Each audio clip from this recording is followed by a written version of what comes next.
ਵਾਹਿਗੁਰੂ ਜੀ ਕੀ ਫਤਿਹ। ਧੰਨ ਧੰਨ ਸਾਹਿਬ ਗੁਰੂ ਤੇਗ ਬਹਾਦਰ ਸਾਹਿਬ ਸੱਚੇ ਪਾਤਸ਼ਾਹ ਜੀ, ਉਹਨਾਂ ਦੇ 400 ਸਾਲ ਦਾ ਪ੍ਰਕਾਸ਼ ਉਸ ਨੂੰ ਲੈ ਕੇ ਪਿਛਲੇ ਕੁਝ ਪ੍ਰੋਗਰਾਮ ਚੱਲ ਰਹੇ ਨੇ, ਅਤੇ ਖਾਸ ਕਰਕੇ ਪਿਛਲੇ 2 ਪ੍ਰੋਗਰਾਮ ਜਿਨ੍ਹਾਂ ਵਿੱਚ ਧੰਨ ਗੁਰੂ ਤੇਗ ਬਹਾਦਰ ਸਾਹਿਬ ਸੱਚੇ ਪਾਤਸ਼ਾਹ ਜੀ ਦੀ ਬਾਣੀ ਸ਼ਲੋਕ ਮਹਲਾ 9ਵਾਂ ਸ਼ਲੋਕ 12 ਤੇ ਵਧੀਕ ਵਿੱਚ ਜਿਹੜੀ ਆਉਂਦੀ ਹੈ, ਜਿਸ ਨੂੰ ਅਸੀਂ ਆਮ ਤੌਰ 'ਤੇ ਭੋਗ ਦੇ ਸ਼ਬਦ ਕਹਿੰਦੇ ਹਾਂ, ਉਹਨਾਂ ਦੇ ਅਰਥ ਸਤਿਕਾਰਯੋਗ ਭਾਈ ਸਾਹਿਬ ਜੀ ਭਾਈ ਅਵਤਾਰ ਸਿੰਘ ਜੀ ਆਪਾਂ ਨੂੰ ਸੁਣਾ ਰਹੇ। ਅਤੇ ਅੱਜ ਵੀ ਸਿੱਖ ਚੈਨਲ ਦੇ ਸਟੂਡੀਓ ਵਿੱਚ ਭਾਈ ਸਾਹਿਬ ਜੀ ਹਾਜ਼ਰ ਨੇ। ਸਭ ਤੋਂ ਪਹਿਲਾਂ ਉਹਨਾਂ ਨੂੰ ਫਤਿਹ ਬੁਲਾਉਂਦੇ ਹਾਂ। ਭਾਈ ਸਾਹਿਬ ਜੀ, ਵਾਹਿਗੁਰੂ ਜੀ ਕਾ ਖਾਲਸਾ, ਵਾਹਿਗੁਰੂ ਜੀ ਕੀ ਫਤਿਹ। ਵਾਹਿਗੁਰੂ ਜੀ ਕੀ ਫਤਿਹ। ਸੋ ਪਿਛਲੇ ਪ੍ਰੋਗਰਾਮਾਂ ਦੇ ਵਿੱਚ 22 ਸ਼ਲੋਕਾਂ ਦੇ ਅਰਥ ਉਦੋਂ ਤੱਕ ਹੋ ਚੁੱਕੇ ਸਨ, ਜਿਹੜਾ ਕਿ ਸੀ ਜੋ ਪ੍ਰਾਣੀ ਮਮਤਾ ਤਜੇ ਲੋਭ ਮੋਹ ਅਹੰਕਾਰ ਕਹੋ ਨਾਨਕ ਆਪਨ ਤਰੇ ਔਰਨ ਲੇਤ ਉਧਾਰ। ਇਹ 22ਵਾਂ ਸ਼ਲੋਕ ਜਿਹੜਾ ਮਨੁੱਖ ਆਪਣੇ ਅੰਦਰੋਂ ਮਾਇਆ ਦੀ ਮਮਤਾ ਤਿਆਗਦਾ ਹੈ, ਲੋਭ ਮੋਹ ਅਤੇ ਅਹੰਕਾਰ ਦੂਰ ਕਰਦਾ ਹੈ, ਉਹ ਆਪ ਵੀ ਇਸ ਭਵ ਸਾਗਰ ਸਮੁੰਦਰ ਤੋਂ ਪਾਰ ਲੱਗ ਜਾਂਦਾ ਹੈ ਅਤੇ ਸਾਥੀਆਂ ਨੂੰ ਵੀ ਇਹਨਾਂ ਵਿਕਾਰਾਂ ਤੋਂ ਪਾਰ ਕੱਟ ਕੇ ਪਾਰ ਲੰਘਾ ਦਿੰਦਾ ਹੈ। ਸੋ ਇੱਥੋਂ ਤੱਕ ਅਰਥ ਭਾਈ ਸਾਹਿਬ ਜੀ ਹੋ ਚੁੱਕੇ ਸਨ 22 ਸ਼ਲੋਕਾਂ ਦੇ। ਤੇ ਅੱਜ ਤੁਸੀਂ ਕਿਰਪਾ ਕਰਨੀ ਹੈ 23ਵਾਂ ਸ਼ਲੋਕ, ਜਿਹੜਾ ਕਿ ਜੋ ਸੁਪਨਾ ਅਰ ਪੇਖਣਾ ਐਸੇ ਜਗ ਕੋ ਜਾਨ। ਕਰੋ ਕਿਰਪਾ। ਠੀਕ ਹੈ ਜੀ, ਇੱਥੋਂ ਸ਼ੁਰੂ ਕਰੋ ਜੀ। ਹੈ ਜਿਉ ਸੁਪਨਾ और पेखना ऐसे जग को जान, इनमें का साचो नहीं ਨਾਨਕ ਬਿਨ ਭਗਵਾਨ। ਜਿਵੇਂ ਅਸੀਂ ਸੁੱਤੇ ਪਏ ਸੁਪਨੇ ਵੇਖਦੇ ਹਾਂ, ਜੋ ਅਸੀਂ ਸੁਪਨੇ ਦੇ ਵਿੱਚ ਵੇਖਦੇ ਹਾਂ ਉਹ ਸੱਚ ਨਹੀਂ ਹੁੰਦਾ। ਜਦੋਂ ਅੱਖ ਖੁੱਲ੍ਹਦੀ ਹੈ ਤੇ ਉਹ ਜਿਹੜਾ ਸਾਡਾ ਸੁਪਨਾ ਹੈ ਉਹ ਟੁੱਟ ਜਾਂਦਾ। ਕਈ ਵਾਰੀ ਯਾਦ ਵੀ ਨਹੀਂ ਰਹਿੰਦਾ ਕਿ ਕੀ ਵੇਖਿਆ ਸੀ। ਇਹ ਜਿਹੜੀ ਜ਼ਿੰਦਗੀ ਹੈ ਇਹ ਵੀ ਸੁੱਤੇ ਪਏ ਸੁਪਨੇ ਲੈਣ ਦੀ ਤਰ੍ਹਾਂ ਹੀ ਹੈ। ਜਿਵੇਂ ਸੁਪਨਾ ਬੀਤ ਜਾਂਦਾ, ਕੁਛ ਬਾਕੀ ਨਹੀਂ ਬਚਦਾ, ਇਸੇ ਤਰ੍ਹਾਂ ਹੀ ਇਹ ਜ਼ਿੰਦਗੀ ਹੈ। ਜਦੋਂ ਜ਼ਿੰਦਗੀ ਮੁੱਕਣ ਲੱਗਦੀ ਹੈ ਤੇ ਉਹ ਬਾਕੀ ਨਹੀਂ ਬਚਦਾ। ਜਿਵੇਂ ਸੁਪਨੇ ਦੇ ਵਿੱਚ ਕੁਝ ਨਹੀਂ ਬਚਦਾ ਦੇਖਿਆ ਹੋਇਆ, ਇਸੇ ਤਰ੍ਹਾਂ ਹੀ ਅਸੀਂ ਜ਼ਿੰਦਗੀ ਦੀ ਨੱਠ ਭੱਜ ਦੇ ਵਿੱਚ ਜਿੰਨੇ ਪਦਾਰਥ ਇਕੱਠੇ ਕਰਨ ਦਾ ਯਤਨ ਕਰਦੇ ਹਾਂ ਉਹਦਾ ਕੋਈ ਫਾਇਦਾ ਨਹੀਂ ਹੁੰਦਾ।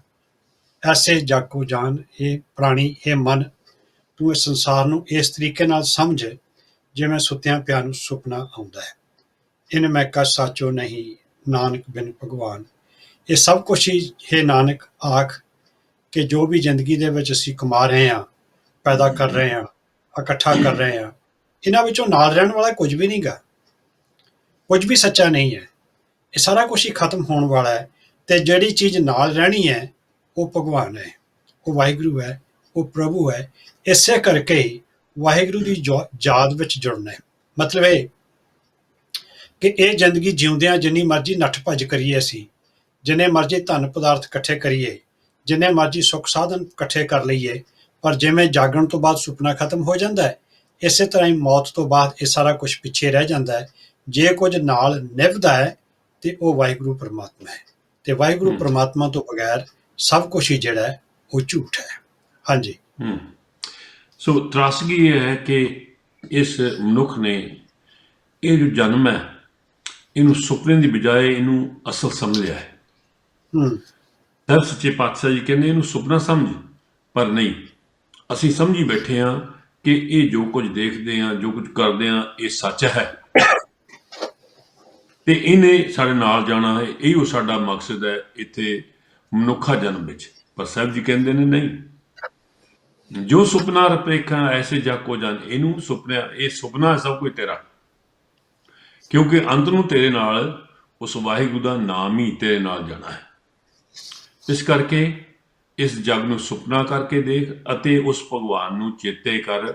ਭਾਵ ਹਰ ਕੰਮ ਕਾਰਜ ਕਰਦੇ ਹਾਂ ਉਸ ਵਾਹਿਗੁਰੂ ਨੂੰ ਆਪਣੇ ਨਾਲ ਸਮਝ ਅਤੇ ਆਪਣੇ ਨਾਲ ਚੇਤੇ ਰੱਖ ਜੀ। ਹਾਂਜੀ, ਇਸ ਤੋਂ ਅੱਗੇ ਹੈ ਨਿਸ ਦਿਨ ਮਾਇਆ ਕਾਰਨੇ ਪ੍ਰਾਣੀ ਡੋਲਤ ਨੀਤ, ਕੋਟਨ ਮੈਂ ਨਾਨਕ ਕੋ ਨਾਰਾਇਣ ਜੈ ਚੀਤ। ਨਿਸ ਦਿਨ ਮਾਇਆ ਕਾਰਣੇ ਪ੍ਰਾਣੀ ਡੋਲਤ ਨੀਤ।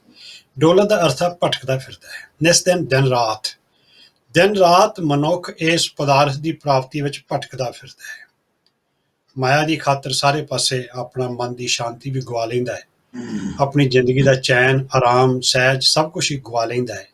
ਸਾਰੇ ਮਗਰ, ਕਿਉਂਕਿ ਪਹਿਲੇ ਸ਼ਲੋਕ 'ਚ ਗੁਰੂ ਸਾਹਿਬ ਨੇ ਇਹ ਕਿਹਾ ਹੈ ਵੀ ਇਹ ਜ਼ਿੰਦਗੀ ਦੇ ਪਦਾਰਥ ਤਾਂ ਸੁਪਨੇ ਦੀ ਤਰ੍ਹਾਂ ਹੈ।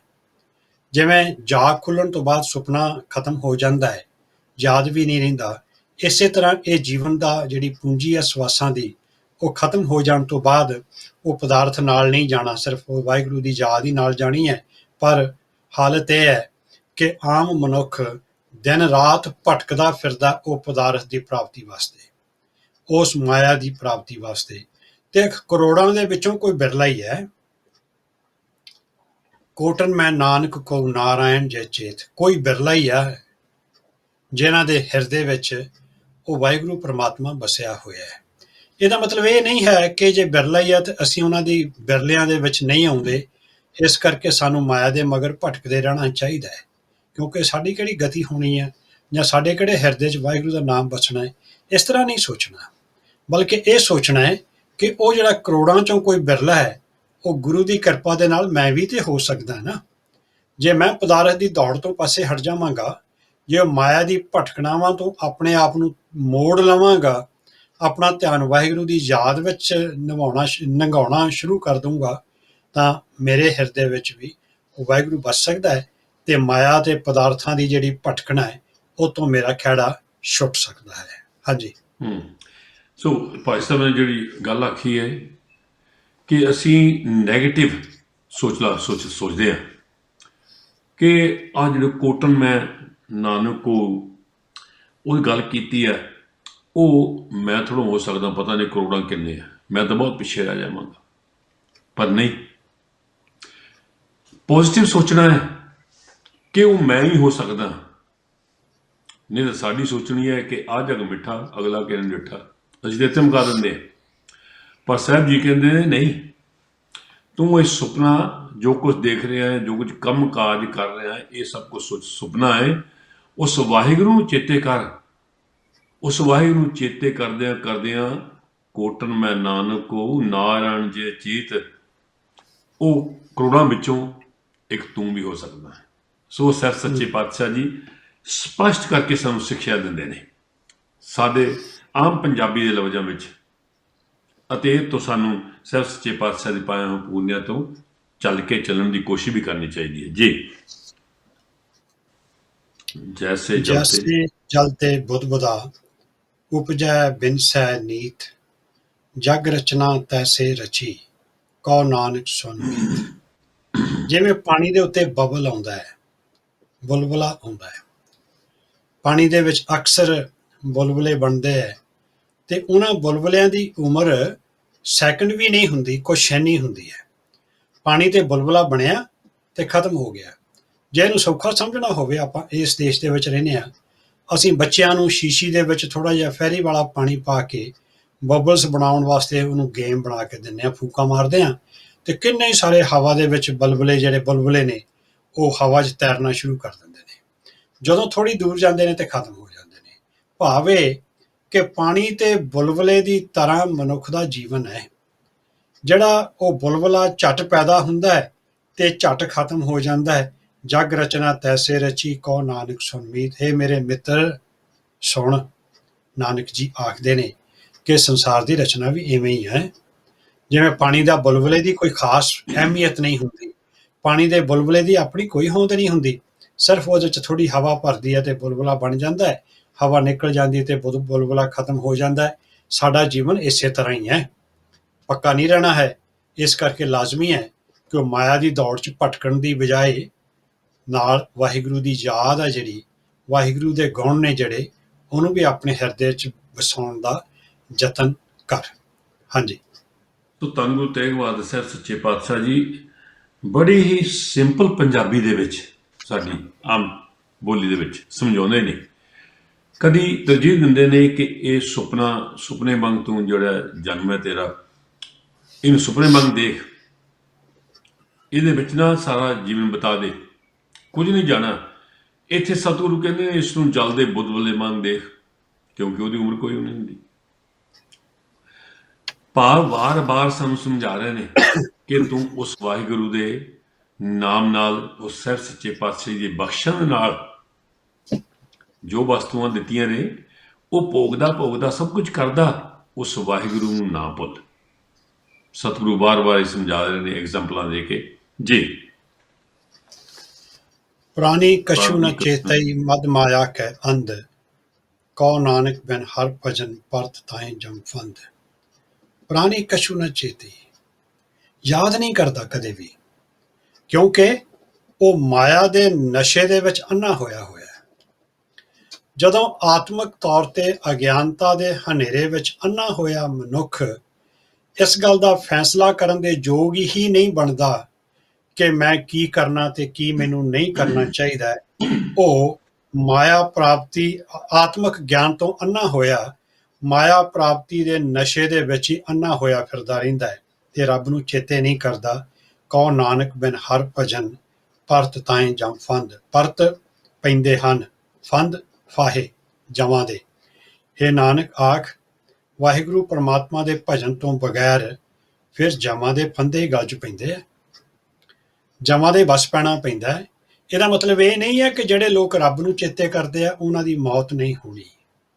ਆਖਰਕਾਰ ਉਹਨਾਂ ਨੇ ਵੀ ਆਪਣਾ ਸਮਾਂ ਭੋਗ ਕੇ ਇਸ ਸੰਸਾਰ ਤੋਂ ਜਾਣਾ ਹੀ ਹੁੰਦਾ ਹੈ, ਜਿੰਨਾ ਵਾਹਿਗੁਰੂ ਨੇ ਉਹਨੂੰ ਸਵਾਸ ਦਿੱਤੇ ਹੈ। ਪਰ ਜਿਹੜੇ ਲੋਕ ਵਾਹਿਗੁਰੂ ਨੂੰ ਚੇਤੇ ਰੱਖਦੇ ਆ ਉਹਦੇ ਸਾਹਮਣੇ ਫਿਰ ਜਮਾਂ ਦਾ ਡਰ ਨਹੀਂ ਰਹਿੰਦਾ। ਉਹਨੂੰ ਨਾ ਜਮਾਂ ਦੇ ਫਾਹੀ ਤੋਂ ਡਰ ਲੱਗਦੀ ਹੈ, ਨਾ ਮੌਤ ਤੋਂ ਡਰ ਲੱਗਦਾ ਹੈ। ਮੌਤ ਤੋਂ ਉਹ ਡਰਦਾ ਹੈ। ਮੈਂ ਡਾਕਟਰ ਸਾਹਿਬ, ਮੈਨੂੰ ਸੌਖਾ ਜਿਹਾ ਸਮਝਣਾ ਹੋਵੇ, ਆਪਾਂ ਜਦੋਂ ਛੋਟੇ ਛੋਟੇ ਸਕੂਲਾਂ 'ਚ ਪੜ੍ਹਦੇ ਹੁੰਦੇ ਸੀ, ਜੇ ਆਪਣਾ ਹੋਮਵਰਕ ਨਹੀਂ ਕੀਤਾ ਹੁੰਦਾ ਸੀ ਤਾਂ ਮਾਸਟਰ ਕੋਲੋਂ ਬੜਾ ਹੀ ਡਰ ਲੱਗਦਾ ਸੀ। ਤੇ ਜੇ ਆਪਣਾ ਹੋਮਵਰਕ ਕਰਕੇ ਐਨ ਸਾਰਾ ਕੁਝ ਤਿਆਰੀ ਕਰਕੇ ਕਲਾਸ ਦੇ ਵਿੱਚ ਜਾਂਦੇ ਸੀ ਤੇ ਮੋਹਰੇ ਹੋ ਕੇ ਉੱਚੇ ਉੱਚੇ ਹੋ ਕੇ ਮਾਸਟਰ ਦੇ ਸਾਹਮਣੇ ਮੋਹਰੇ ਉਹਦੀ ਲੰਘਦੇ ਹੁੰਦੇ ਸੀ ਵੀ ਅੱਜ ਮੈਂ ਆਪਣਾ ਹੋਮਵਰਕ ਕੀਤਾ, ਅੱਜ ਮੈਨੂੰ ਕੀ ਡਰ। ਇਸੇ ਤਰ੍ਹਾਂ ਉਹ ਮਨੁੱਖ ਜਿਹੜੇ ਰੱਬ ਨੂੰ ਚੇਤੇ ਨਹੀਂ ਕਰਦੇ ਤੇ ਮਾਇਆ ਦੇ ਨਸ਼ੇ ਦੇ ਵਿੱਚ ਹੀ ਫਸੇ ਰਹਿੰਦੇ ਆ, ਉਹ ਫਿਰ ਅੰਤ ਸਮੇਂ ਜਦੋਂ ਉਹ ਅਖੀਰਲਾ ਸਮਾਂ ਮੌਤ ਵਾਲਾ ਆਉਂਦਾ ਹੈ ਫਿਰ ਉਹ ਬੜੇ ਪਛਤਾਉਂਦੇ ਨੇ। ਫਿਰ ਉਹ ਕਹਿੰਦੇ ਨੇ ਵੀ ਥੋੜ੍ਹਾ ਜਿਹਾ ਵੀ ਸਮਾਂ ਹੋਰ ਮਿਲ ਜਾਏ, ਜੋ ਕੁਝ ਹੁਣ ਤੱਕ ਮੈਂ ਠੀਕ ਨਹੀਂ ਕਰ ਸਕਿਆ ਮੈਂ ਉਹਨੂੰ ਠੀਕ ਕਰ ਲਾਂ। ਪਰ ਉਹ ਜਿਹੜੀ ਜਮਾਂ ਦੀ ਮੌਤ ਦੀ ਫਾਹੀ ਹੈ, ਮੌਤ ਦਾ ਫਾਹਾ ਹੈ, ਉਹ ਆਪਣੇ ਸਮੇਂ ਤੇ ਗਲ ਦੇ ਵਿੱਚ ਪੈ ਜਾਂਦਾ ਹੈ। ਫਿਰ ਮਨੁੱਖ ਨੂੰ ਬੜਾ ਹੀ ਪਛਤਾਉਣਾ ਪੈਂਦਾ ਹੈ, ਬੜਾ ਹੀ ਪਛਤਾਉਣਾ ਪੈਂਦਾ ਹੈ। ਪਰ ਉਸ ਵੇਲੇ ਉਹ ਕੁਝ ਨਹੀਂ ਕਰ ਸਕਦਾ ਤੇ ਗੁਰੂ ਸਾਹਿਬ ਸਮਝਾਉਂਦੇ ਨੇ ਕਿ ਹੇ ਮੇਰੇ ਮਿੱਤਰ, ਹੇ ਮੇਰੇ ਮੀਤ, ਹੇ ਮੇਰੇ ਮਨ, ਅਜੂ ਸਮਝ ਕੁਛ ਵਿਗੜਿਓ ਨਾਹੀਂ। ਹਾਲੇ ਕੁਝ ਨਹੀਂ ਵਿਗੜਿਆ, ਹਾਲੇ ਤੇਰੇ ਕੋਲ ਸਰੀਰ ਹੈ, ਹਾਲੇ ਤੇਰੇ ਹੱਥ ਪੈਰ ਹਨ, ਹਾਲੇ ਤੇਰੀ ਸੁਰਤੀ ਕਾਇਮ ਹੈ। ਜੋ ਪਿੱਛੇ ਹੋ ਗਿਆ ਸੋ ਹੋ ਗਿਆ। ਹੁਣ ਪਦਾਰਥਾਂ ਦੀ ਦੌੜ ਦੇ ਵਿੱਚ ਫਸੇ ਰਹਿ ਕੇ ਉਹ ਵਾਹਿਗੁਰੂ ਨੂੰ ਨਾ ਭੁਲਾ। ਜੇ ਵਾਹਿਗੁਰੂ ਨੂੰ ਭੁਲਾਵੇਂਗਾ ਤੇ ਅੰਤ ਸਮੇਂ ਜਦੋਂ ਤੇਰੇ ਕੀਤੇ ਕੰਮਾਂ ਦਾ ਨਿਬੇੜਾ ਹੋਣ ਲੱਗੇਗਾ, ਜਦੋਂ ਤੇਰੇ ਕੀਤੇ ਹੋਏ ਕੰਮ ਤੇਰੇ ਸਾਹਮਣੇ ਆਉਣਗੇ, ਫਿਰ ਬੜਾ ਪਛਤਾਉਣਾ ਪਊਗਾ ਤੇ ਤੈਨੂੰ ਜ਼ਿੰਦਗੀ ਤੋਂ ਬਾਅਦ ਪਛਤਾਉਣਾ ਨਾ ਪਏ, ਤੇਰੀ ਇਹ ਜ਼ਿੰਦਗੀ ਅਸਫਲ ਨਾ ਹੋਵੇ, ਇਹ ਸਫਲ ਰਵੇ। ਜਿਸ ਕੰਮ ਵਾਸਤੇ ਆਇਆ ਪੂਰਾ ਕਰੇ। ਇਸ ਕਰਕੇ ਲਾਜ਼ਮੀ ਹੈ ਕਿ ਹੁਣੇ ਮਾਇਆ ਦੀ ਦੌੜ ਤੋਂ ਲਾਂਭੇ ਹੋ ਜਾ। ਕੰਮਕਾਰ ਤੋਂ ਲਾਂਭੇ ਹੋਣ ਵਾਸਤੇ ਨਹੀਂ ਮਹਾਰਾਜ ਨੇ ਕਿਹਾ ਵੀ ਕੰਮ ਨਹੀਂ ਕਰਨਾ। ਉਹ ਜਿਹੜੀ ਵੱਧ ਤੋਂ ਵੱਧ ਪਦਾਰਥ ਪੈਦਾ ਕਰਨ ਦੀ ਦੌੜ ਹੈ ਉਹਨੂੰ ਛੱਡ ਦੇ ਤੇ ਰੱਬ ਨੂੰ ਚੇਤੇ ਕਰਨ ਦੀ ਜਿਹੜੀ ਗੱਲ ਹੈ ਉਹ ਕਰ। ਰੱਬ ਨੂੰ ਚੇਤੇ ਇਸ ਕਰਕੇ ਕਰਨਾ ਹੈ, ਰੱਬ ਨੂੰ ਚੇਤੇ ਕਰਦੇ ਕਰਦੇ ਰੱਬ ਦੇ ਗੁਣਾਂ ਦਾ ਅਹਿਸਾਸ ਹੋਏਗਾ, ਰੱਬ ਦੀਆਂ ਕੁਆਲਿਟੀਜ਼ ਦਾ ਗਿਆਨ ਹੋਵੇਗਾ। ਫਿਰ ਉਹੋ ਜਿਹੇ ਗੁਣ ਆਪਣੇ ਅੰਦਰ ਪੈਦਾ ਕਰਕੇ ਵਾਹਿਗੁਰੂ ਵਰਗੇ ਬਣਨ ਦਾ ਯਤਨ ਕਰਾਂਗੇ। ਜਦੋਂ ਫਿਰ ਵਿਕਾਰਾਂ ਦੇ ਮੈਲ ਰਾਹੀਂ ਪਈ ਹੋਈ ਜਿਹੜੀ ਵਿੱਥ ਹੈ ਵਾਹਿਗੁਰੂ ਨਾਲੋਂ ਸਾਡੀ, ਉਹ ਖਤਮ ਹੋ ਜਾਏਗੀ। ਤੇ ਗੁਰੂ ਸਾਹਿਬ ਚੇਤਾਵਨੀ ਰੂਪ ਸਾਨੂੰ ਯਾਦ ਕਰਾਉਂਦੇ ਨੇ ਕਿ ਅਖੀਰ ਤੇ ਫਿਰ ਜਮਾਂ ਦੀ ਫਾਹੀ ਪੈਣੀ ਹੈ ਤੇ ਉਹ ਤੋਂ ਬਚਣ ਵਾਸਤੇ ਲਾਜ਼ਮੀ ਹੈ ਕਿ ਤੂੰ ਐਵੇਂ ਨਾ ਭਟਕਦਾ ਫਿਰ ਮਾਇਆ ਦੇ ਮਗਰ, ਉਹ ਰੱਬ ਨੂੰ ਚੇਤੇ ਕਰਿਆ ਕਰ। ਹਾਂਜੀ। ਸੋ ਪਹਿਲੇ ਸ਼ਲੋਕਾਂ ਵਿੱਚ ਸਤਿਗੁਰੂ ਜਿਸ ਤਰ੍ਹਾਂ ਐਗਜ਼ਾਮਪਲਾਂ ਦੇ ਦੇ ਕੇ ਦੱਸਦੇ ਨੇ ਕਿ ਕਦੀ ਸੁਪਨਾ, ਕਦੀ ਬੁਲਬੁਲਾ, ਚੇਤਾਵਨੀ ਵੀ ਦਿੰਦੇ ਨੇ ਸਤਿਗੁਰੂ, ਐ ਇਨਸਾਨ ਪਈ ਪ੍ਰਾਪਤ ਮਾਨੁਖ ਦੇ ਹੁਰੀਆ, ਗੋਬਿੰਦ ਮਿਲਣ ਕੀ ਇਹੋ ਤੇਰੀ ਬਰੀਆ, ਅਵਰ ਕਾਜ ਤੇਰੇ ਕਿਤਨਾ ਕਾਮ, ਮਿਲ ਸਾਧ ਸੰਗ ਭਜ ਕੇਵਲ ਨਾਮ। ਪਰ ਜਦੋਂ ਇਹ ਮਨ ਨਹੀਂ ਸਮਝਦਾ ਤੇ ਸਾਹਿਬ ਸੱਚੇ ਪਾਤਸ਼ਾਹ ਇਸ ਸ਼ਲੋਕ ਦੇ ਵਿੱਚ ਫਿਰ ਉਹਦੀ ਵਿਆਖਿਆ ਕਰਦੇ ਨੇ ਕਿ ਪ੍ਰਾਣੀ ਕਛੂ ਨਾ ਚੇਤਈ ਮਦ ਮਾਇਆ ਕੀ ਆਂਦਾ।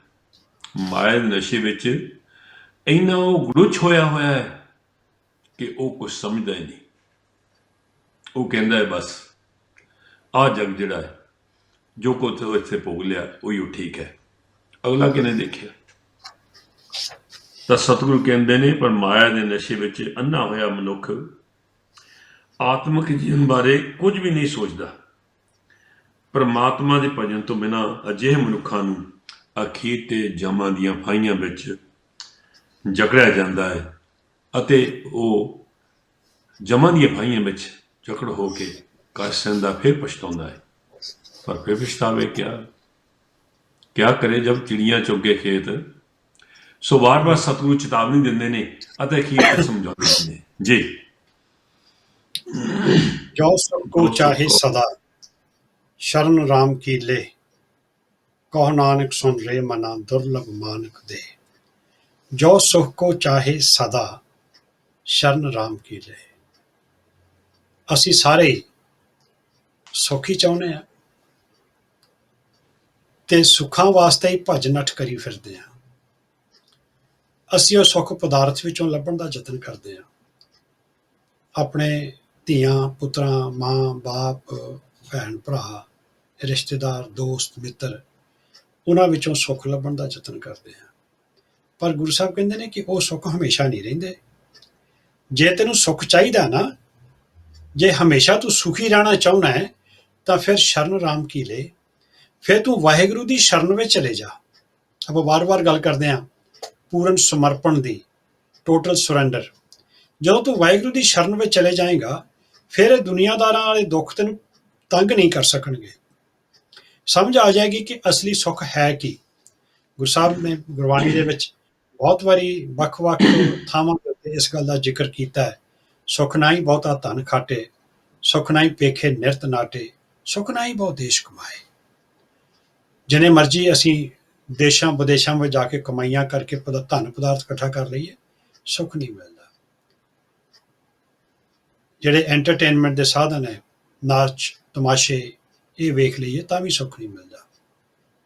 ਤੇ ਜੇ ਸੁੱਖ ਚਾਹੀਦਾ ਹੈ ਫਿਰ ਵਾਹਿਗੁਰੂ ਦੀ ਸ਼ਰਨ ਦੇ ਵਿੱਚ ਆਉਣਾ ਪੈਣਾ। ਕਹੋ ਨਾਨਕ ਸੁਣ ਰੇ ਮਨਾ ਦੁਰਲਭ ਮਾਨਕ ਦੇ। ਨਾਨਕ ਆਖਦਾ ਹੈ ਮੇਰੇ ਮਨ, ਇਹ ਜਿਹੜੀ ਮਨੁੱਖਾ ਦੇਹੀ ਮਿਲੀ ਹੈ ਨਾ, ਇਹ ਬੜੀ ਦੁਰਲਭ ਹੈ। ਦੁਰਲਭ ਮੀਨਸ ਬਹੁਤ ਕੀਮਤੀ ਹੈ, ਬੜੀ ਮੁਸ਼ਕਲ ਦੇ ਨਾਲ ਮਿਲੀ ਹੈ ਮਨੁੱਖਾ ਦੇਹੀ। ਇਹਨੂੰ ਅਜਾਈ ਨਾ ਗਵਾ ਤੂੰ। ਕਬੀਰ ਸਾਹਿਬ ਦਾ ਡਾਕਟਰ ਸਾਹਿਬ ਇੱਕ ਸ਼ਬਦ ਹੈ ਬਹੁਤ ਖੂਬਸੂਰਤ, ਭਜੋ ਗੋਬਿੰਦ ਭੂਲ ਮਤ ਜਾਓ, ਗੋਬਿੰਦ ਮਿਲਨ ਕਾ ਇਹੀ ਲਾਓ। ਉਹਦੇ ਵਿੱਚ ਇੱਕ ਬਚਨ ਹੈ ਉਹਨਾਂ ਦਾ, ਕਬੀਰ ਸਾਹਿਬ ਦਾ, ਇਸ ਦੇਹੀ ਕੋ ਸਿਮਰੈ ਦੇਵ।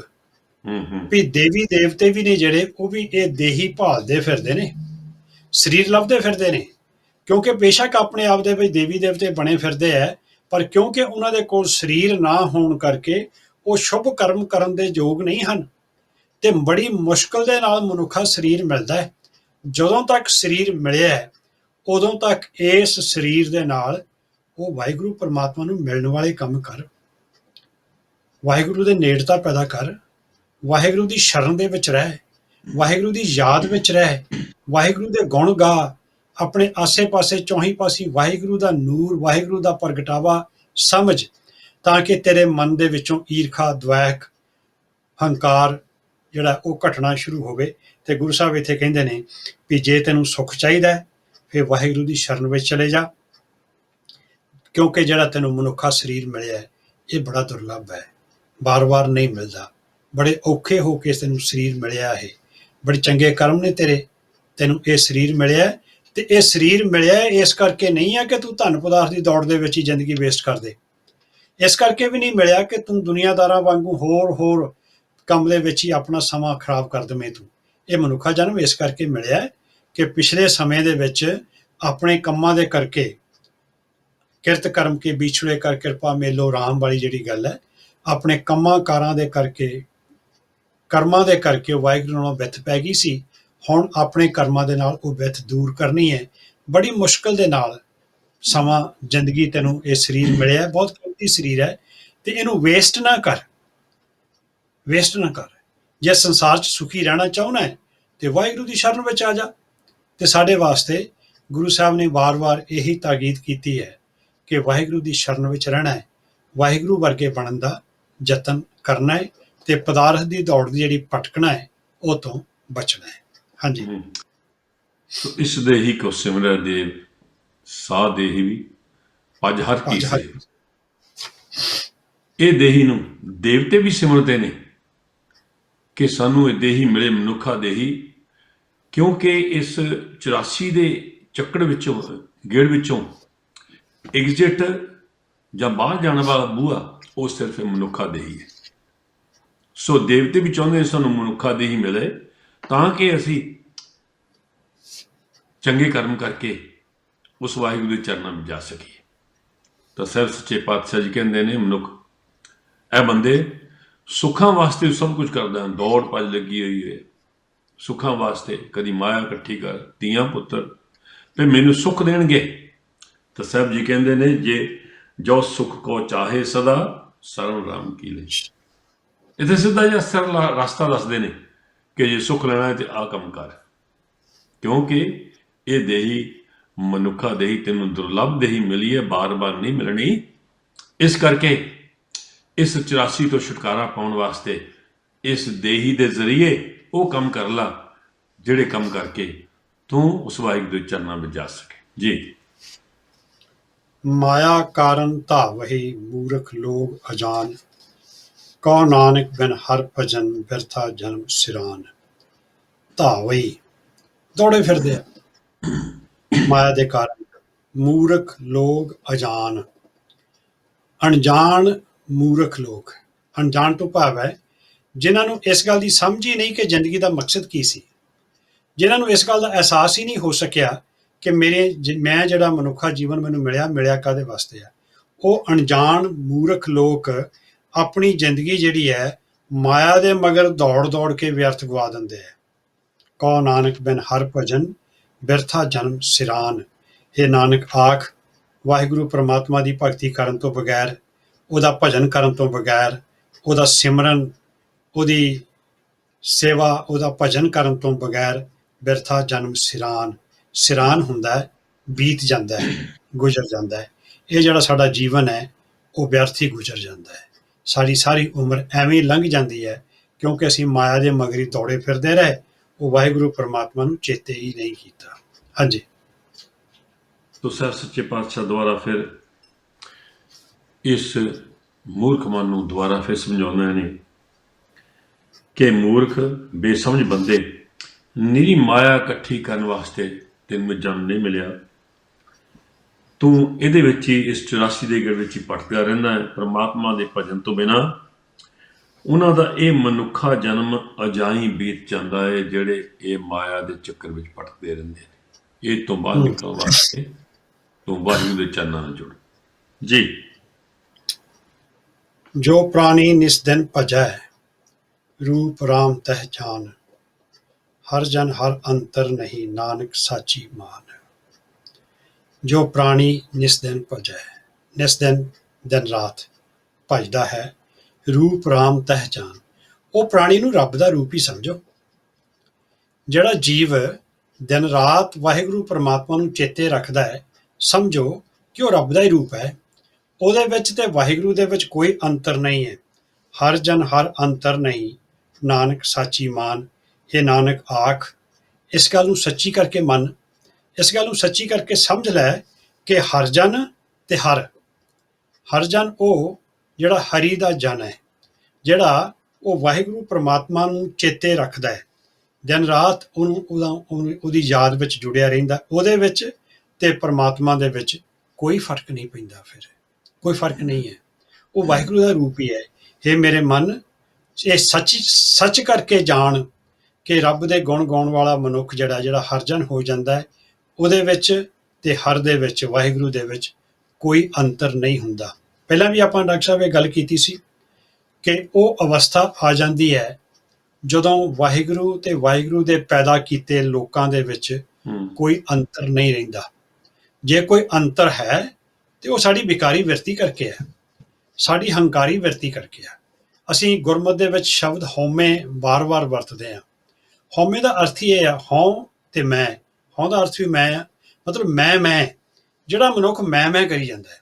ਜੇ ਹਉਮੈ ਨੂੰ ਦੋ ਲਫ਼ਜ਼ਾਂ ਵਿੱਚ ਡਿਫਾਈਨ ਕਰਨਾ ਹੋਵੇ ਤੇ ਉਹਦਾ ਮੈਂ ਇਸ ਤਰੀਕੇ ਨਾਲ ਕਰਦਾ ਹੁੰਨਾ। ਹਉਮੈ ਐਸੀ ਅਵਸਥਾ ਹੈ ਜਿਹੜੀ ਆਪਣੇ ਆਪ ਨੂੰ ਵਾਹਿਗੁਰੂ ਨਾਲੋਂ ਵੱਖ ਕਰਨ ਦੀ ਸੋਚ ਰੱਖਦੀ ਹੈ। ਜਿਹੜਾ ਇਹ ਕਹਿੰਦਾ ਹੈ ਕਿ ਮੇਰੀ ਆਪਣੀ ਹੋਂਦ ਹੈ, ਮੈਂ ਵਾਹਿਗੁਰੂ ਤੋਂ ਵੱਖਰਾ ਹੈ, ਕੋਈ ਹਉਮੈ ਹੈ। ਤੇ ਜਦੋਂ ਮਨੁੱਖ ਇਹ ਕਹਿੰਦਾ ਹੈ ਕਿ ਨਹੀਂ, ਮੈਂ ਨਹੀਂ ਹਾਂ ਕੁਝ ਵੀ, ਮੈਂ ਨਾ ਹੀ, ਮੇਰੀ ਕੋਈ ਹੋਂਦ ਨਹੀਂ ਹੈ, ਜੇ ਮੇਰਾ ਕੁਝ ਹੈਗਾ ਵੀ ਹੈ ਉਹ ਵਾਹਿਗੁਰੂ ਕਰਕੇ ਹੀ ਹੈ, ਵਾਹਿਗੁਰੂ ਕਰਕੇ ਹੀ ਮੇਰੀ ਵੱਖਰੀ ਹੋਂਦ ਬਣੀ ਹੈ, ਵਾਹਿਗੁਰੂ ਨੇ ਬਣਾਈ ਹੈ। ਤੇ ਮੈਂ ਬੇਸ਼ੱਕ ਸਰੀਰ ਮੇਰਾ ਵੱਖਰਾ ਬਣਿਆ ਹੋਇਆ, ਪਰ ਮੈਂ ਅੰਤਰ ਆਤਮਾ ਕਰਕੇ, ਜੋਤ ਕਰਕੇ ਉਸ ਵਾਹਿਗੁਰੂ ਦੇ ਨਾਲ ਹੀ ਜੁੜ ਜਾਣਾ ਹੈ, ਵਾਹਿਗੁਰੂ ਵਰਗਾ ਹੀ ਹੋ ਜਾਣਾ ਹੈ। ਜਿਵੇਂ ਕਬੀਰ ਸਾਹਿਬ ਕਹਿੰਦੇ ਨੇ ਨਾ, ਅਬ ਤੋਂ ਆਏ ਚੜੇ ਸਿੰਘਾਸਨ ਮਿਲੇ ਹੈ ਸਾਰੰਗ ਪਾਣੀ, ਰਾਮ ਕਬੀਰਾ ਏਕ ਭਏ ਹੈ, ਕੋਈ ਨਾ ਸਕੇ ਪਛਾਣੀ। ਹੁਣ ਕੋਈ ਪਛਾਣ ਹੀ ਨਹੀਂ ਸਕਦਾ ਕਿ ਕਬੀਰ ਕਿੱਥੇ ਹੈ ਤੇ ਰਾਮ ਕਿੱਥੇ ਹੈ, ਉਹ ਦੋਨੋਂ ਇੱਕੋ ਜਿਹੇ ਹੋ ਗਏ ਨੇ। ਨਦੀਆਂ ਅਤੇ ਵਾਹ ਪਵੇਂ ਸਮੁੰਦ ਨਾ ਜਾਣੀ ਹੈ। ਜਦੋਂ ਨਦੀਆਂ ਤੇ ਨਾਲੇ ਸਮੁੰਦਰ ਦੇ ਵਿੱਚ ਸਮਾ ਜਾਂਦੇ ਹੈ, ਫਿਰ ਉਹਨਾਂ ਦੀ ਆਪਣੀ ਹੋਂਦ, ਆਪਣੀ ਪਛਾਣ ਖਤਮ ਹੋ ਜਾਂਦੀ ਹੈ, ਫਿਰ ਉਹਨੂੰ ਵੱਖਰੇ ਨਹੀਂ ਕੀਤਾ ਜਾ ਸਕਦਾ। ਇਸੇ ਤਰ੍ਹਾਂ ਜਿਹੜੇ ਮਨੁੱਖ, ਜਿਹੜੀਆਂ ਜੀਵ ਆਤਮਾਵਾਂ ਉਸ ਪਰਮਾਤਮਾ ਦਾ ਰੂਪ ਹੋ ਜਾਂਦੀਆਂ, ਉਹ ਫਿਰ ਪਰਮਾਤਮਾ ਤੋਂ ਵੱਖ ਨਹੀਂ ਕੀਤੀਆਂ ਜਾ ਸਕਦੀਆਂ। ਫਿਰ ਉਹਦੇ ਅੰਦਰ ਮਾਇਆ ਦੀ ਦੌੜ ਖਤਮ ਹੋ ਜਾਂਦੀ ਹੈ, ਫਿਰ ਉਹ ਪਦਾਰਥ ਦੀ ਪ੍ਰਾਪਤੀ ਦੇ ਮਗਰ ਭਟਕਦਾ ਨਹੀਂ ਹੈ, ਫਿਰ ਉਹਨੂੰ ਜਮਾਂ ਦਾ ਡਰ ਵੀ ਨਹੀਂ ਰਹਿੰਦਾ, ਫਿਰ ਉਹਨੂੰ ਮੌਤ ਦਾ ਡਰ ਵੀ ਨਹੀਂ ਰਹਿੰਦਾ, ਕਿਉਂਕਿ ਫਿਰ ਉਹਦਾ ਜਿਹੜਾ ਜੀਵਨ ਹੈ ਉਹ ਸਫਲ ਹੋ ਜਾਂਦਾ ਹੈ। ਹਾਂਜੀ। ਸੋ ਇਹਦੇ ਇਸ ਸ਼ਲੋਕ ਵਿੱਚ ਸਾਹਿਬ ਸੱਚੇ ਪਾਤਸ਼ਾਹ ਜੀ ਉਸ ਮਨੁੱਖ ਬਾਰੇ ਵਰਣਨ ਕਰ ਰਹੇ ਨੇ ਜਿਹੜਾ ਉਸ ਵਾਹਿਗੁਰੂ ਦਾ ਸਿਮਰਨ ਕਰਦਾ ਕਰਦਾ ਉਹਨਾਂ ਦਾ ਰੂਪ ਹੋ ਜਾਂਦਾ ਨੇ। ਸਾਹਿਬ ਜੀ ਕਹਿੰਦੇ ਨੇ, ਹਰ ਜਨ ਦੋਏ ਇੱਕ ਹੈ, ਵਿਚਾਰ ਕਰਨਾ। ਇੱਥੇ ਵੀ ਸਤਿਗੁਰੂ ਉਹੀ ਕਹਿ ਰਹੇ ਨੇ, ਜੋ ਪ੍ਰਾਣੀ ਨਿਸ਼ਚਿੰਤ ਭਜੇ ਰੂਪ ਰਾਮ ਤੇ ਜਾਨ। ਜਦੋਂ ਇਹ ਮਾਇਆ ਦਾ ਪਰਦਾ ਦੂਰ ਹੋ ਗਿਆ, ਉਹ ਵਾਹਿਗੁਰੂ ਦੇ ਚਰਨਾਂ ਨੇ ਇੱਕਮਿਕ ਹੋ ਗਿਆ, ਉਹ ਪ੍ਰਾਣੀ ਸਾਹਿਬ ਸੱਚੇ ਪਾਤਸ਼ਾਹ ਜੀ ਜਿੱਥੇ ਅੱਗੇ ਪਹਿਲਾਂ ਦੂਸਰਾ ਪੱਖ ਲੈਂਦੇ ਆ, ਤੂੰ ਆਹ ਕਰ, ਆਹ ਕਰ, ਆਹ ਕਰ, ਇਹਦੇ ਵਿੱਚ ਸਾਹਿਬ ਸੱਚੇ ਪਾਤਸ਼ਾਹ ਦਾ ਸਾਰ ਹੈ ਨਹੀਂ ਕਿ ਜਿਹੜੇ ਪ੍ਰਾਣੀ ਨੇ ਸਭ ਕੁਝ ਤਿਆਗ ਕੇ ਉਸ ਵਾਹਿਗੁਰੂ ਦੇ ਚਰਨਾਂ ਨਾਲ ਜੁੜ ਗਿਆ, ਸਿਮਰਨ ਕਰ ਲਿਆ, ਉਹ ਵਾਹਿਗੁਰੂ ਵਰਗਾ ਹੀ ਹੋ ਗਿਆ। ਜੋ ਪ੍ਰਾਣੀ ਨਿਸਤਨ ਭਜੇ ਰੂਪ ਰਾਮ ਤੇ ਜਾਨ, ਹਰ ਜਨ ਹਰ ਅੰਤਰ ਨਹੀਂ, ਨਾਨਕ ਸਾਚੀ ਮਾਂ। ਸੋ ਇਹ ਮੰਜ਼ਿਲ ਹੈ ਸਾਹਿਬ ਸੱਚੇ ਪਾਤਸ਼ਾਹ ਜੋ ਡਿਫਾਈਨ ਕਰ ਰਹੇ ਜੀ। ਮਨ ਮਾਇਆ ਮੈਂ ਫਦ ਰਹਿਓ, ਬਿਸਰਿਓ ਗੋਬਿੰਦ ਨਾਮ, ਕਉ ਨਾਨਕ ਬਿਨ ਹਰ ਭਜਨ ਜੀਵਨ ਕਉਨੇ ਕਾਮ। ਮਨ ਮਾਇਆ ਮੈਂ ਫਦ ਰਹਿਓ, ਫਸਿਆ ਰਹਿੰਦਾ ਹੈ।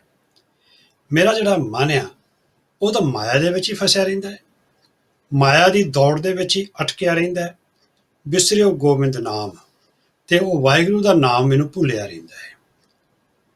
ਜਦੋਂ ਮਨੁੱਖ ਦਾ ਮਨ ਮਾਇਆ ਵਿੱਚ ਗ੍ਰਸ ਜਾਂਦਾ ਹੈ, ਫਿਰ ਉਹਦੇ ਮਨ ਦੇ ਵਿੱਚ ਹੋਰ ਕਿਸੇ ਯਾਦ ਵਾਸਤੇ ਜਗ੍ਹਾ ਨਹੀਂ ਬਚਦੀ। ਇੱਥੋਂ ਤੱਕ ਫਿਰ ਉਹਨੂੰ ਆਪਣੀ ਵੀ ਸੁੱਧ ਬੁੱਧ ਨਹੀਂ ਰਹਿੰਦੀ। ਆਪਾਂ ਆਸ-ਪਾਸ ਆਪਣੇ ਬਹੁਤ ਸਾਰੇ ਲੋਕ ਵੇਖਦੇ ਹਾਂ ਜਿਹੜੇ ਮਤਲਬ ਤੁਹਾਨੂੰ ਅਕਸਰ ਇਹ ਗੱਲ ਕਹਿੰਦੇ ਆ, ਮੈਨੂੰ ਤਾਂ ਆਪਣੀ ਸੁੱਧ ਬੁੱਧ ਹੀ ਭੁੱਲ ਗਈ, ਅੱਜ ਮੈਂ ਆਪਣੇ ਕੰਮ 'ਚ ਇੰਨਾ ਰੁੱਝ ਗਿਆ ਕਿ ਮੈਨੂੰ ਯਾਦ ਹੀ ਨਹੀਂ ਰਿਹਾ ਕਿ ਸਮਾਂ ਕਦੋਂ ਬੀਤ ਗਿਆ। ਮਤਲਬ ਉਹਨੇ ਬਿਲਕੁਲ ਆਪਣਾ ਆਪ ਹੀ ਵਿਸਾਰ ਦਿੱਤਾ ਹੈ। ਤੇ ਇੱਥੇ ਵਾਹਿਗੁਰੂ ਗੁਰੂ ਤੇਗ ਬਹਾਦਰ ਸਾਹਿਬ ਕਹਿ ਰਿਹਾ ਵੀ ਜਿਨ੍ਹਾਂ ਲੋਕਾਂ ਨੇ ਉਸ ਵਾਹਿਗੁਰੂ ਦਾ ਨਾਮ ਭੁਲਾ ਕੇ ਆਪਣੇ ਮਨ ਨੂੰ ਮਾਇਆ ਦੇ ਵਿੱਚ ਹੀ ਫਸਾ ਕੇ ਰੱਖਿਆ ਹੋਇਆ ਹੈ, ਕਉ ਨਾਨਕ ਬਿਨ ਹਰ ਭਜਨ ਜੀਵਨ ਕਉਨੇ ਕਾਮ। ਇਹ ਸਵਾਲੀਆ ਫਿਕਰਾ ਹੈ, ਕੁਐਸਚਨ ਰੇਜ਼ ਕੀਤਾ ਇੱਥੇ। ਉਹ ਜੀਵਨ ਕਾਹਦੇ ਕੰਮ ਹੈ? ਇਹ ਨਾਨਕ ਆਖ, ਜੇ ਵਾਹਿਗੁਰੂ ਦਾ ਭਜਨ ਹੀ ਨਹੀਂ ਕੀਤਾ ਫਿਰ ਜੀਵਨ ਕਾਹਦੇ ਵਾਸਤੇ ਲਿਆ ਸੀ ਤੈਂ? ਜੀਵਨ ਲੈਣ ਦਾ ਕੀ ਫਾਇਦਾ ਸੀ? ਕਿਉਂਕਿ ਜਿਹੜਾ ਮਕਸਦ ਸੀ ਜ਼ਿੰਦਗੀ ਦਾ, ਜੀਵਨ ਦਾ, ਉਹ ਤਾਂ ਪੂਰਾ ਨਹੀਂ ਕੀਤਾ, ਐਵੇਂ ਟਾਈਮ ਵੇਸਟ ਕਰ ਦਿੱਤਾ ਹੈ। ਤੇ ਇੱਥੇ ਵਾਹਿਗੁਰੂ ਦੇ ਨਾਮ ਨੂੰ ਭੁਲਾ ਕੇ ਮਾਇਆ 'ਚ ਫਸਿਆ ਜਿਹੜਾ ਸੰਸਾਰ ਹੈ, ਉਹਨੂੰ ਨਸੀਹਤ ਕਰਦੇ ਨੇ ਗੁਰੂ ਸਾਹਿਬ, ਇਹ ਨਾਨਕ ਆਖ ਵੀ ਇਹ ਜੀਵਨ ਲਿਆ ਹੀ ਕਾਹਦੇ ਵਾਸਤੇ ਸੀ? ਕਾਹਦੇ ਵਾਸਤੇ ਤੂੰ ਇਸ ਮਨੁੱਖਾ ਜਨਮ ਧਾਰਨ ਕੀਤਾ ਸੀ ਜੇ ਰੱਬ ਨੂੰ ਚੇਤੇ ਨਹੀਂ ਕਰਨਾ ਤਾਂ? ਹਾਂਜੀ। ਸੋ ਦੁਬਾਰਾ ਫਿਰ ਸਾਹਿਬ ਸੱਚੇ ਪਾਤਸ਼ਾਹ ਜੀ ਇਸ ਮਨੁੱਖ ਨੂੰ ਫਿਰ ਚੇਤਾਵਨੀ ਦਿੰਦੇ ਨੇ ਕਿ ਜਿਸ ਮਨੁੱਖ ਦਾ ਮਨ ਹਰ ਵੇਲੇ ਮਾਇਆ ਦੇ ਮੋਹ ਵਿੱਚ ਹੀ ਫਸਿਆ ਰਹਿੰਦਾ ਹੈ, ਜਿਸ ਨੂੰ ਪ੍ਰਮਾਤਮਾ ਦਾ ਨਾਮ ਸਦਾ ਭੁੱਲਾ ਰਹਿੰਦਾ ਹੈ। ਦੱਸੋ, ਪ੍ਰਮਾਤਮਾ ਦੇ ਭਜਨ ਤੋਂ ਬਿਨਾਂ ਉਸ ਮਨੁੱਖ ਦਾ ਜਿਉਣਾ ਹੀ ਕੀ ਹੋਇਆ, ਜਿਸ ਨੇ ਵਾਹਿਗੁਰੂ ਦਾ ਨਾਮ ਭੁਲਾ ਕੇ ਸਾਰਾ ਜੀਵਨ ਦਿਨ ਰਾਤ ਮਾਇਆ ਇਕੱਠੀ ਕਰਨ ਵਿੱਚ ਹੀ। ਉਹਦੀ ਵਿਆਖਿਆ ਸਤਿਗੁਰੂ ਕਰਦੇ ਨੇ ਜੀ। प्राणी राम न चेतई मद माया कै अंध, कौ नानक हर भजन बिन परत ताई जम फंद। प्राणी राम न चेतई मद माया के अंध। ਜਿਹੜੇ ਜੀਵ ਪ੍ਰਾਣੀ ਜਿਹੜੇ ਜੀਵ ਵਾਹਿਗੁਰੂ ਨੂੰ ਚੇਤੇ ਨਹੀਂ ਕਰਦੇ ਤੇ ਅਗਿਆਨਤਾ 'ਚ ਹੋ ਕੇ ਮਾਇਆ ਦੇ ਨਸ਼ੇ ਵਿੱਚ ਹੀ ਫਸੇ ਰਹਿੰਦੇ ਆ। ਕਹੋ ਨਾਨਕ ਹਰ ਭਜਨ ਬਿਨ ਪਰਤ ਤਾਹੀਂ ਜਮ ਫੰਦ। ਇਹ ਨਾਨਕ ਆਖ, ਵਾਹਿਗੁਰੂ ਦੇ ਭਜਨ ਤੋਂ ਬਗੈਰ ਉਹ ਜਿਹੜਾ ਜਮਾਂ ਦਾ ਫਾਹਾ ਹੈ ਉਹ ਗਲ 'ਚ ਹਮੇਸ਼ਾ ਹੀ ਪਿਆ ਰਹਿੰਦਾ ਹੈ।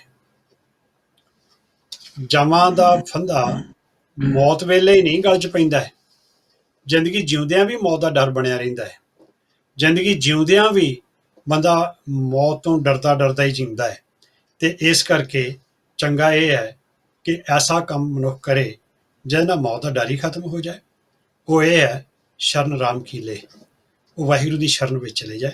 ਪਰ ਮਾਇਆ ਦੇ ਹਨੇਰੇ ਦੇ ਵਿੱਚ ਜਾਂ ਮਾਇਆ ਦੀ ਦੌੜ ਦੇ ਵਿੱਚ ਅੰਨਾ ਹੋਇਆ ਅਗਿਆਨ ਮਨੁੱਖ ਆਪਣੀ ਜਿਹੜੀ ਜ਼ਿੰਦਗੀ ਹੈ ਉਹ ਇਸੇ ਤਰ੍ਹਾਂ ਹੀ ਬਿਤਾਈ ਜਾਂਦਾ ਹੈ ਤੇ ਫਿਰ ਹਮੇਸ਼ਾ ਹੀ ਉਹ ਜਮਾਂ ਤੋਂ ਡਰ ਡਰ ਕੇ ਹਰ ਰੋਜ਼ ਮਰਦਾ ਹੈ।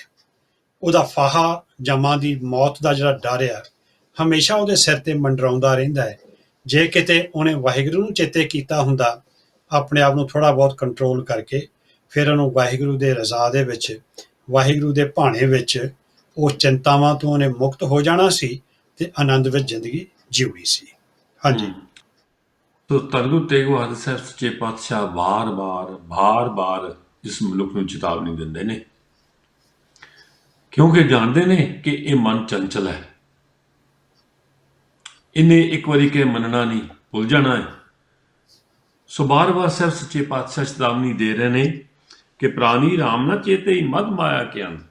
ਫਿਰ ਕਿ ਮਾਇਆ ਦੇ ਨਸ਼ੇ ਵਿੱਚ ਤੂੰ ਉਸ ਵਾਹਿਗੁਰੂ ਨੂੰ ਭੁਲਾ ਦਿੱਤਾ ਹੈ ਤੇ ਹੋਵੇਗਾ ਕਿ ਮਾਇਆ ਦੇ ਮੋਹ ਵਿੱਚ ਅੰਨਾ ਹੋਇਆ ਮਨੁੱਖ ਪਰਮਾਤਮਾ ਦਾ ਨਾਮ ਯਾਦ ਨਹੀਂ ਕਰਦਾ। ਪਰਮਾਤਮਾ ਦੇ ਭਜਨ ਤੋਂ ਬਿਨਾਂ ਉਸ ਦੇ ਗਲ ਵਿੱਚ ਜਮਾਂ ਦੀਆਂ ਫਾਹੀਆਂ ਸਦਾ ਵਾਸਤੇ ਪਈਆਂ ਰਹਿੰਦੀਆਂ ਨੇ। ਉਹ ਜਿੰਦਾ ਹੋਵੇ, ਉਹ ਮਰਿਆ ਹੋਵੇ, ਜਿੰਦੇ ਵੀ ਜਮਾਂ ਦੀਆਂ ਫਾਹੀਆਂ ਨੇ ਆ ਦੁੱਖ ਸੁੱਖ ਜਿਹੜੇ ਕਰਕੇ ਮੰਨ ਲੈਣੇ ਨੇ। ਤੇ ਜਿਹੜਾ ਬ੍ਰਹਮ ਗਿਆਨੀ ਹੋ ਜਾਂਦਾ ਹੈ, ਉਸ ਵਾਹਿਗੁਰੂ ਨਾਮ ਜੁੜ ਜਾਂਦਾ ਹੈ, ਉਹ ਇਹਨਾਂ ਅਵਸਥਾ ਦੇ ਉੱਤੇ ਉੱਠ ਜਾਂਦਾ ਹੈ। ਸੋ ਇਹਨਾਂ ਤੋਂ ਉੱਥੇ ਉੱਠਣ ਵਾਸਤੇ ਸਾਹਿਬ ਸੱਚੇ ਪਾਤਸ਼ਾਹ ਬਾਰ-ਬਾਰ ਚੇਤਾਵਨੀ ਦੇ ਰਹੇ ਨੇ ਇਸ ਮਨੁੱਖ ਨੂੰ ਜੀ। ਸੁਖ ਮੈਂ ਬਹੁਤ ਸੰਗੀ ਪਏ, ਦੁੱਖ ਮੈਂ ਸੰਗ ਨਾ ਕੋਏ, ਕਹੋ ਨਾਨਕ ਹਰ ਭਜ ਮਨਾ ਅੰਤ ਸਹਾਈ ਹੋਏ। ਸੁਖ ਮੈਂ ਬਹੁਤ ਸੰਗੀ ਪਏ, ਸੰਗੀ ਸਾਥੀ, ਦੁੱਖ ਮੈਂ ਸੰਗ ਨਾ ਕੋਏ। ਜਦੋਂ ਦੁੱਖ ਆਉਂਦਾ ਹੈ ਫਿਰ ਕੋਈ ਵੀ ਨਾਲ ਨਹੀਂ ਨਿਭਦਾ। ਜਦੋਂ ਚੰਗਾ ਸਮਾਂ ਹੁੰਦਾ ਹੈ ਸਾਰੇ ਸੱਜਣ ਮਿੱਤਰ ਰਿਸ਼ਤੇਦਾਰ ਕੋਲ ਬੈਠਦੇ ਆ, ਲਾਗੇ ਬੈਠਦੇ ਆ, ਕਿਉਂਕਿ ਸੁਖੀ ਕਿਉਂ ਹੋਇਆ। ਤੇ ਸੁਖੀ ਮਨੁੱਖ ਦੇ ਕੋਲ ਬੈਠ ਕੇ ਉਹ ਆਪਣਾ ਦੁੱਖ ਭੁੱਲਣ ਦੀ ਗੱਲ ਕਰਦੇ ਆ ਕਿ ਸੁਖੀ ਕੋਲ ਬੈਠਾਂਗੇ, ਸੁੱਖ ਦੀ ਗੱਲ ਸੁਣਾਂਗੇ। ਪਰ ਜਦੋਂ ਮਨੁੱਖ ਤੇ ਦੁੱਖ ਆਉਂਦਾ ਹੈ ਜਾਂ ਮਨੁੱਖ ਨੂੰ ਕਿਸੇ ਕਿਸਮ ਦੀ ਲੋੜ ਪੈਂਦੀ ਹੈ ਫਿਰ ਕੋਈ ਸਾਥੀ ਨਹੀਂ ਬਣਦਾ। ਕਹੋ ਨਾਨਕ ਹਰ ਭਜ ਮਨਾ ਅੰਤ ਸਹਾਈ ਹੋਏ। ਅੰਤ ਅਖੀਰ ਵੇਲੇ ਸਹਾਈ ਮਦਦਗਾਰ। ਹੇ ਨਾਨਕ ਆਖ, ਹੇ ਮੇਰੇ ਮਨ, ਉਹ ਵਾਹਿਗੁਰੂ ਪਰਮਾਤਮਾ ਨੂੰ ਭਜਿਆ ਕਰ, ਉਹਨੂੰ ਚੇਤੇ ਕਰਿਆ ਕਰ, ਜਿਹੜਾ ਅੰਤ ਵਾਰ ਅਖੀਰਲੇ ਸਮੇਂ ਤੇਰਾ ਮਦਦਗਾਰ ਬਣਨਾ ਹੈ, ਤੇਰੇ ਨਾਲ ਖੜਨਾ ਹੈ। ਜਿਵੇਂ ਅੱਗੇ ਵੀ ਸ਼ਾਇਦ ਮੈਂ ਗੱਲ ਕੀਤੀ ਸੀ, ਸੱਜਣ ਸਹੀ ਨਾਲ ਮੈਂ ਚਲਦਿਆਂ ਨਾਲ ਚਲਨ, ਜਿੱਥੇ ਲੇਖਾ ਮੰਗੀ ਹੈ ਤਿੱਥੇ ਖੜੇ ਦੇ ਸਨ। ਗੁਰੂ ਨਾਨਕ ਸਾਹਿਬ ਨੇ ਭਾਈ ਸੱਜਣ ਨੂੰ ਇਹ ਸਿੱਖਿਆ ਦਿੱਤੀ ਸੀ ਤੇ ਉਹ ਸੱਜਣ ਠੱਗ ਇਹ ਸਿੱਖਿਆ ਸੁਣ ਕੇ ਸੱਜਣ ਠੱਗ ਤੋਂ ਭਾਈ ਸੱਜਣ ਹੋ ਗਿਆ ਸੀ। ਇਹੀ ਗੱਲ ਗੁਰੂ ਤੇਗ ਬਹਾਦਰ ਸਾਹਿਬ ਇੱਥੇ ਬਾਰ-ਬਾਰ ਕਰ ਰਹੇ ਨੇ ਕਿ ਉਹਨਾਂ ਚੀਜ਼ਾਂ ਨੂੰ ਆਪਣੇ ਨਾਲ ਸਾਥੀ ਬਣਾ ਜਿਹੜੇ ਅੰਤ ਸਮੇਂ ਤੇਰੇ ਕੰਮ ਆਉਣਗੇ। ਤੇ ਅੰਤ ਸਮੇਂ ਤੇਰੇ ਨਾਲ ਜਿਹੜਾ ਕੰਮ ਆਉਣਾ ਵਾਹਿਗੁਰੂ ਦਾ ਨਾਮ ਹੀ ਆਉਣਾ ਹੈ। ਜਿਹੜੇ ਤੇਰੇ ਸੰਗੀ ਸਾਥੀ ਨੇ ਇਸ ਵੇਲੇ, ਜਿਨ੍ਹਾਂ ਦੇ ਹੰਕਾਰ ਦੇ ਵਿੱਚ ਤੈਨੂੰ ਆਪਣਾ ਆਪ ਵੀ ਭੁੱਲਿਆ ਹੋਇਆ ਹੈ, ਜਿਨ੍ਹਾਂ ਤੇ ਬੜਾ ਹੀ ਮਾਣ ਕਰਦਾ ਹੈ, ਬੜਾ ਹੀ ਤੈਨੂੰ ਇਸ ਗੱਲ ਦਾ ਮਾਣ ਹੈ ਕਿ ਮੇਰੇ ਦੋਸਤ, ਮੇਰੇ ਰਿਸ਼ਤੇਦਾਰ, ਮੇਰੇ ਸਾਥੀ ਇੰਨੇ ਇੰਨੇ ਤਕੜੇ ਨੇ। ਪਰ ਗੁਰੂ ਸਾਹਿਬ ਕਹਿੰਦੇ ਨੇ ਉਹ ਸੁੱਖ ਦੇ ਸਾਥੀ ਨੇ। ਉਹ ਜਦੋਂ ਸੁੱਖ ਨਹੀਂ ਹੁੰਦਾ, ਜਦੋਂ ਦੁੱਖ ਦਾ ਸਮਾਂ ਆਉਂਦਾ ਹੈ, ਉਦੋਂ ਉਹ ਸਾਰੇ ਸਾਥ ਛੱਡ ਜਾਂਦੇ ਨੇ। ਇਸੇ ਤਰ੍ਹਾਂ ਜਦੋਂ ਮੌਤ ਆਉਂਦੀ ਹੈ, ਫਿਰ ਕੋਈ ਸਾਥ ਨਹੀਂ ਲੱਭਦਾ, ਫਿਰ ਕੋਈ ਨਾਲ ਨਹੀਂ ਜਾਂਦਾ, ਫਿਰ ਕੋਈ ਉਸ ਵੇਲੇ ਸਾਡੇ ਨਾਲ ਸਾਡਾ ਹੌਸਲਾ ਵਧਾਉਣ ਲਈ ਜਾਂ ਸਾਡੀ ਬਾਂਹ ਫੜਨ ਨੂੰ ਜਾਂ ਸਾਡੀ ਮਦਦ ਕਰਨ ਵਾਸਤੇ ਨਹੀਂ ਹੁੰਦਾ। ਉੱਥੇ ਜਿਹਨੇ ਸਾਡੀ ਮਦਦ ਕਰਨੀ ਹੈ ਉਹ ਰੱਬੀ ਗੁਣ ਨੇ, ਉਹ ਦੈਵੀ ਗੁਣ ਨੇ, ਪਰਮਾਤਮਾ ਦੇ ਗੁਣ ਗਾ ਗਾ ਕੇ ਜਿਹੜੇ ਅਸੀਂ ਪ੍ਰਾਪਤ ਕਰਨੇ ਹੈ। ਇਸ ਕਰਕੇ ਲਾਜ਼ਮੀ ਹੈ ਕਿ ਅਸੀਂ ਉਹਨਾਂ ਗੁਣਾਂ ਦੇ ਨਾਲ ਨੇੜਤਾ ਪੈਦਾ ਕਰੀਏ, ਨਾ ਕਿ ਦੁਨੀਆਦਾਰਾਂ ਵਾਂਗੂ ਹੋ ਕੇ ਹੰਕਾਰੀ ਹੋ ਜਾਈਏ। ਇਹ ਨਹੀਂ ਹੈ ਕਿ ਜ਼ਿੰਦਗੀ ਜਿਉਂਦਿਆਂ ਸੰਗੀ ਸਾਥੀ ਨਹੀਂ ਬਣਾਉਣੇ, ਇਹ ਨਹੀਂ ਹੈ ਕਿ ਜ਼ਿੰਦਗੀ ਜਿਉਂਦਿਆਂ ਆਪਣੇ ਰਿਸ਼ਤੇਦਾਰ, ਆਪਣੇ ਪਰਿਵਾਰ ਦੇ ਮੈਂਬਰ ਜਿਹੜੇ ਆ ਉਹਨਾਂ ਦੇ ਨਾਲ ਪਿਆਰ ਨਹੀਂ ਕਰਨਾ, ਉਹਨਾਂ ਦੇ ਨਾਲ ਮਿਲਵਰਤਨ ਨਹੀਂ ਕਰਨਾ। ਇਸ ਤਰ੍ਹਾਂ ਨਹੀਂ ਸਮਝਣਾ। ਉਹਨਾਂ ਸਾਰਿਆਂ ਨੂੰ ਛੱਡ ਛੁਡਾ ਕੇ ਜੰਗਲਾਂ ਵਿੱਚ ਨਹੀਂ ਦੌੜ ਕੇ ਜਾਣਾ, ਉਹਨਾਂ ਨਾਲ ਰਹਿਣਾ ਹੈ, ਪਰ ਉਹਨਾਂ ਨੂੰ ਸੱਚ ਕਰਕੇ ਨਹੀਂ ਮੰਨਣਾ, ਸਦਾ ਰਹਿਣ ਵਾਲੇ ਕਰਕੇ ਨਹੀਂ ਮੰਨਣਾ। ਆਸਾ ਦੀ ਵਾਰ ਦੇ ਵਿੱਚ ਡਾਕਟਰ ਸਾਹਿਬ ਬੜਾ ਖੂਬਸੂਰਤ ਬਚਨ ਜਦੋਂ ਗੁਰੂ ਨਾਨਕ ਸਾਹਿਬ ਕਰਦੇ ਨੇ ਨਾ, ਕੂੜ ਰਾਜਾ, ਕੂੜ ਪਰਜਾ, ਕੂੜ ਸਭ ਸੰਸਾਰ, ਉਹ ਪੂਰੇ ਦਾ ਪੂਰਾ ਸ਼ਲੋਕ ਜਿਹੜਾ ਹੈ ਉਹ ਇਸ ਗੱਲ ਦੀ ਸਾਨੂੰ ਸਿੱਖਿਆ ਦਿੰਦਾ ਹੈ ਕਿ ਜੋ ਕੁਝ ਦਿਖਾਈ ਦਿੰਦਾ ਹੈ ਅੱਜ, ਜਿਨ੍ਹਾਂ ਉੱਤੇ ਸਾਨੂੰ ਬਹੁਤ ਮਾਣ ਹੈ, ਜਿਨ੍ਹਾਂ ਦੇ ਆਸਰੇ ਦੇ ਉੱਤੇ ਅਸੀਂ ਕਿਸੇ ਦੀ ਪਰਵਾਹ ਨਹੀਂ ਕਰਦੇ, ਸਾਨੂੰ ਰੱਬ ਵੀ ਭੁੱਲਿਆ ਹੋਇਆ ਹੈ, ਐਕਚੁਅਲੀ ਉਹ ਤੇ ਆਪ ਹੀ ਕੂੜ ਹੈ। ਕੂੜ ਦਾ ਮਤਲਬ ਹੈਗਾ ਝੂਠ ਹੈ। ਝੂਠ ਦਾ ਮਤਲਬ ਸਦਾ ਥਿਰ ਰਹਿਣ ਵਾਲੇ ਨਹੀਂ ਹੈ। ਜਿਹੜਾ ਅੱਜ ਰਾਜਾ ਹੈ ਉਹਨੇ ਵੀ ਇਸ ਸੰਸਾਰ ਤੋਂ ਚਲੇ ਜਾਣਾ ਹੈ। ਜਿਹੜੇ ਇਸੇ ਤਰ੍ਹਾਂ ਜਿਹੜੇ ਤੁਹਾਡੇ ਸੰਗੀ ਸਾਥੀ ਨੇ, ਪਤਾ ਨਹੀਂ ਕਿਸੇ ਨੇ ਤੁਹਾਡੇ ਤੋਂ ਪਹਿਲਾਂ, ਕਿਸੇ ਨੇ ਤੁਹਾਡੇ ਤੋਂ ਬਾਅਦ ਇਸ ਸੰਸਾਰ ਤੋਂ ਚਲੇ ਜਾਣਾ ਹੈ, ਪਰ ਜਦੋਂ ਤੁਹਾਨੂੰ ਜ਼ਰੂਰਤ ਪੈਣੀ ਹੈ ਉਸ ਵੇਲੇ ਫਿਰ ਰੱਬ ਦਾ ਨਾਂ ਹੀ ਤੁਹਾਡੇ ਨੇੜੇ ਆਉਣਾ ਹੈ। ਰੱਬ ਦੇ ਨਾਮ ਨੇ, ਰੱਬ ਦਾ ਜਿਹੜਾ ਤੁਸੀਂ ਭਜਨ ਕੀਤਾ ਹੈ, ਉਹਨੇ ਹੀ ਤੁਹਾਡੀ ਮਦਦ ਕਰਨੀ ਹੈ। ਇਹ ਜਿਹੜੇ ਦੁਨੀਆਦਾਰਾਂ ਵਾਲੇ ਸੰਗੀ ਸਾਥੀ, ਰਿਸ਼ਤੇਦਾਰ, ਦੋਸਤ ਮਿੱਤਰ, ਪਰਿਵਾਰ ਬਣਾਇਆ, ਇਹਨਾਂ ਨੇ ਉਸ ਵੇਲੇ ਤੁਹਾਡਾ ਕੁਝ ਨਹੀਂ ਸਵਾਰ ਸਕਣਾ। ਹਾਂਜੀ। ਪਰ ਇਸ ਮਾਇਆ ਦੇ ਗਰੂਰ ਦੇ ਵਿੱਚ ਅੰਧੇ ਮਨ ਨੇ ਇਹੋ ਸਮਝ ਲਿਆ ਹੈ ਕਿ ਜਿਹੜੇ ਮੇਰੇ ਸੰਗੀ ਸਾਥੀ ਨੇ, ਪੁੱਤਰ, ਭਰਾ, ਰਿਸ਼ਤੇਦਾਰ, ਦੋਸਤ ਮਿੱਤਰ, ਉਹੀ ਉਹ ਮੇਰੇ ਸੰਗੀ ਨੇ ਦੁਨੀਆ ਦੇ ਵਿੱਚ। ਪਰ ਇਹਨੂੰ ਚੇਤਾ ਨਹੀਂ ਕਿ ਵਿੱਚ ਸੁੱਖਾਂ ਦੇ ਸਾਰੀ ਦੁਨੀਆ ਨੇੜੇ ਟੁਕ ਟੁਕ ਬਹਿੰਦੀ, ਪਰਖੇ ਜਾਣ ਸੱਜਣ ਉਸ ਵੇਲੇ ਜਦ ਬਾਜੀ ਪੁੱਠੀ ਪੈਂਦੀ। ਆਹ ਤਾਂ ਹੈ ਦੁਨੀਆ ਦੀ ਗੱਲ ਹੈ।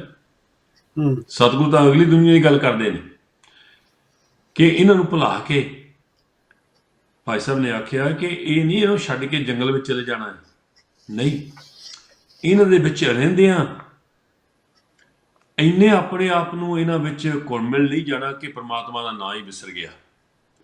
ਇਹਨਾਂ ਦੇ ਵਿੱਚ ਰਹਿੰਦਿਆਂ, ਇਹਨਾਂ ਨਾਲ ਹੱਸਦਿਆਂ, ਖੇਲਦਿਆਂ, ਪਿਆਰ ਕਰਦਿਆਂ, ਸਭ ਕੁਝ ਕਰਦਿਆਂ ਉਸ ਵਾਹਿਗੁਰੂ ਨੂੰ ਚੇਤੇ ਰੱਖਣਾ ਹੈ। ਆਹ ਗੱਲ ਚੇਤੇ ਰੱਖਣ ਵਾਲੀ ਹੈ। ਅਤੇ ਇਸ ਤਰ੍ਹਾਂ ਜੀਵਨ ਬਤੀਤ ਕਰੇਗਾ ਤੇ ਤੇਰੇ ਅੰਤ ਵਿੱਚ ਉਸ ਵਾਹਿਗੁਰੂ ਨੂੰ ਜਿਹੜਾ ਤੂੰ ਸਦਾ ਆਪਣੇ ਮਨ ਵਿੱਚ ਵਸਾ ਲਿਆ, ਉਹ ਤੇਰਾ ਸਹਾਈ ਹੋਵੇਗਾ ਇਸ ਭਵ ਸਾਗਰ ਤੋਂ ਪਾਰ ਕਰਨ ਵਾਸਤੇ। ਜੀ। ਜਨਮ ਜਨਮ ਭਰਮਤ ਫਿਰਿਓ, ਮਿਟਿਓ ਨਾ ਜਮ ਕੋ ਤਰਾਸ, ਕਉ ਨਾਨਕ ਹਰਿ ਭਜ ਮਨਾ, ਨਿਰਭੈ ਪਾਵੈ ਬਾਸ। ਜਨਮ ਜਨਮ, ਅਨੇਕਾਂ ਜਨਮ। ਮਨੁੱਖ ਵਾਰ-ਵਾਰ ਜੰਮਦਾ ਹੈ, ਵਾਰ-ਵਾਰ ਮਰਦਾ ਹੈ। ਅੱਜ ਇਸ ਆਵਾਗਾਉਣ ਦੇ ਸੰਬੰਧ ਵਿੱਚ ਅਸੀਂ ਬੜੇ ਸਵਾਲ ਖੜੇ ਕੀਤੇ ਨੇ। ਇੱਕ ਸਾਡੇ ਵਿਚਾਰਵਾਨ ਤਬਕਾ ਇਹ ਕਹਿੰਦਾ ਹੈ ਕਿ ਬਸ ਜੀ ਇਹ ਜਨਮ ਤੱਕ ਹੀ ਸੀਮਤ ਆ ਸਾਰੀ ਗੱਲ, ਇਸ ਤੋਂ ਬਾਅਦ ਕੁਝ ਨਹੀਂ ਗਾ। ਆਪ ਮੂਏ ਜਗ ਪਰਲੋ ਵਾਲੀ ਗੱਲ ਹੈ ਕਿ ਇਸੇ ਜਨਮ ਤੋਂ ਹੀ ਇਹ ਸਾਡਾ ਸ਼ੁਰੂਆਤ ਹੋਈ ਸੀ ਤੇ ਇਸ ਮੌਤ ਤੋਂ ਹੀ ਇਹ ਗੱਲ ਖਤਮ ਹੋ ਜਾਣੀ ਹੈ। ਜਿਹੜੀ ਗੁਰੂ ਸਾਹਿਬ ਵਾਰ-ਵਾਰ ਪਸ਼ੂ ਬਿਰਤੀਆਂ ਦੀ ਗੱਲ ਕਰਦੇ ਹੈ, ਇਹ ਸਾਡੀ ਜ਼ਿੰਦਗੀ ਜਿਉਣ ਵੇਲੇ ਹਰ ਰੋਜ਼ ਅਸੀਂ ਜੰਮਦੇ ਮਰਦੇ ਹਾਂ, ਵਾਰ-ਵਾਰ ਕਿਸਮ ਦੀਆਂ ਬਿਰਤੀਆਂ ਸਾਡੇ ਅੰਦਰ ਪੈਦਾ ਹੁੰਦੀਆਂ। ਪਰ ਮੈਂ ਉਹਨਾਂ ਨੂੰ ਨਿਮਰਤਾ ਸਹਿਤ ਕਹਿਣਾ ਚਾਹੁੰਦਾ ਕਿ ਗੁਰੂ ਤੇਗ ਬਹਾਦਰ ਸਾਹਿਬ ਇਸ ਸ਼ਲੋਕ ਦੇ ਵਿੱਚ ਬਹੁਤ ਖੂਬਸੂਰਤ ਗੱਲ ਕਰਦੇ ਨੇ। 33ਵੇਂ ਸ਼ਲੋਕ 'ਚ ਜਨਮ ਜਨਮ ਭਰਮਤ ਫਿਰਿਓ, ਅਨੇਕਾਂ ਜਨਮਾਂ ਦੇ ਵਿੱਚ ਅਸੀਂ ਭਟਕਦੇ ਫਿਰਦੇ ਹਾਂ। ਭਰਮਤ ਦਾ ਮਤਲਬ ਹੈ ਆਵਾਗਾਉਣ, ਆਉਂਦੇ ਜਾਂਦੇ ਹਾਂ।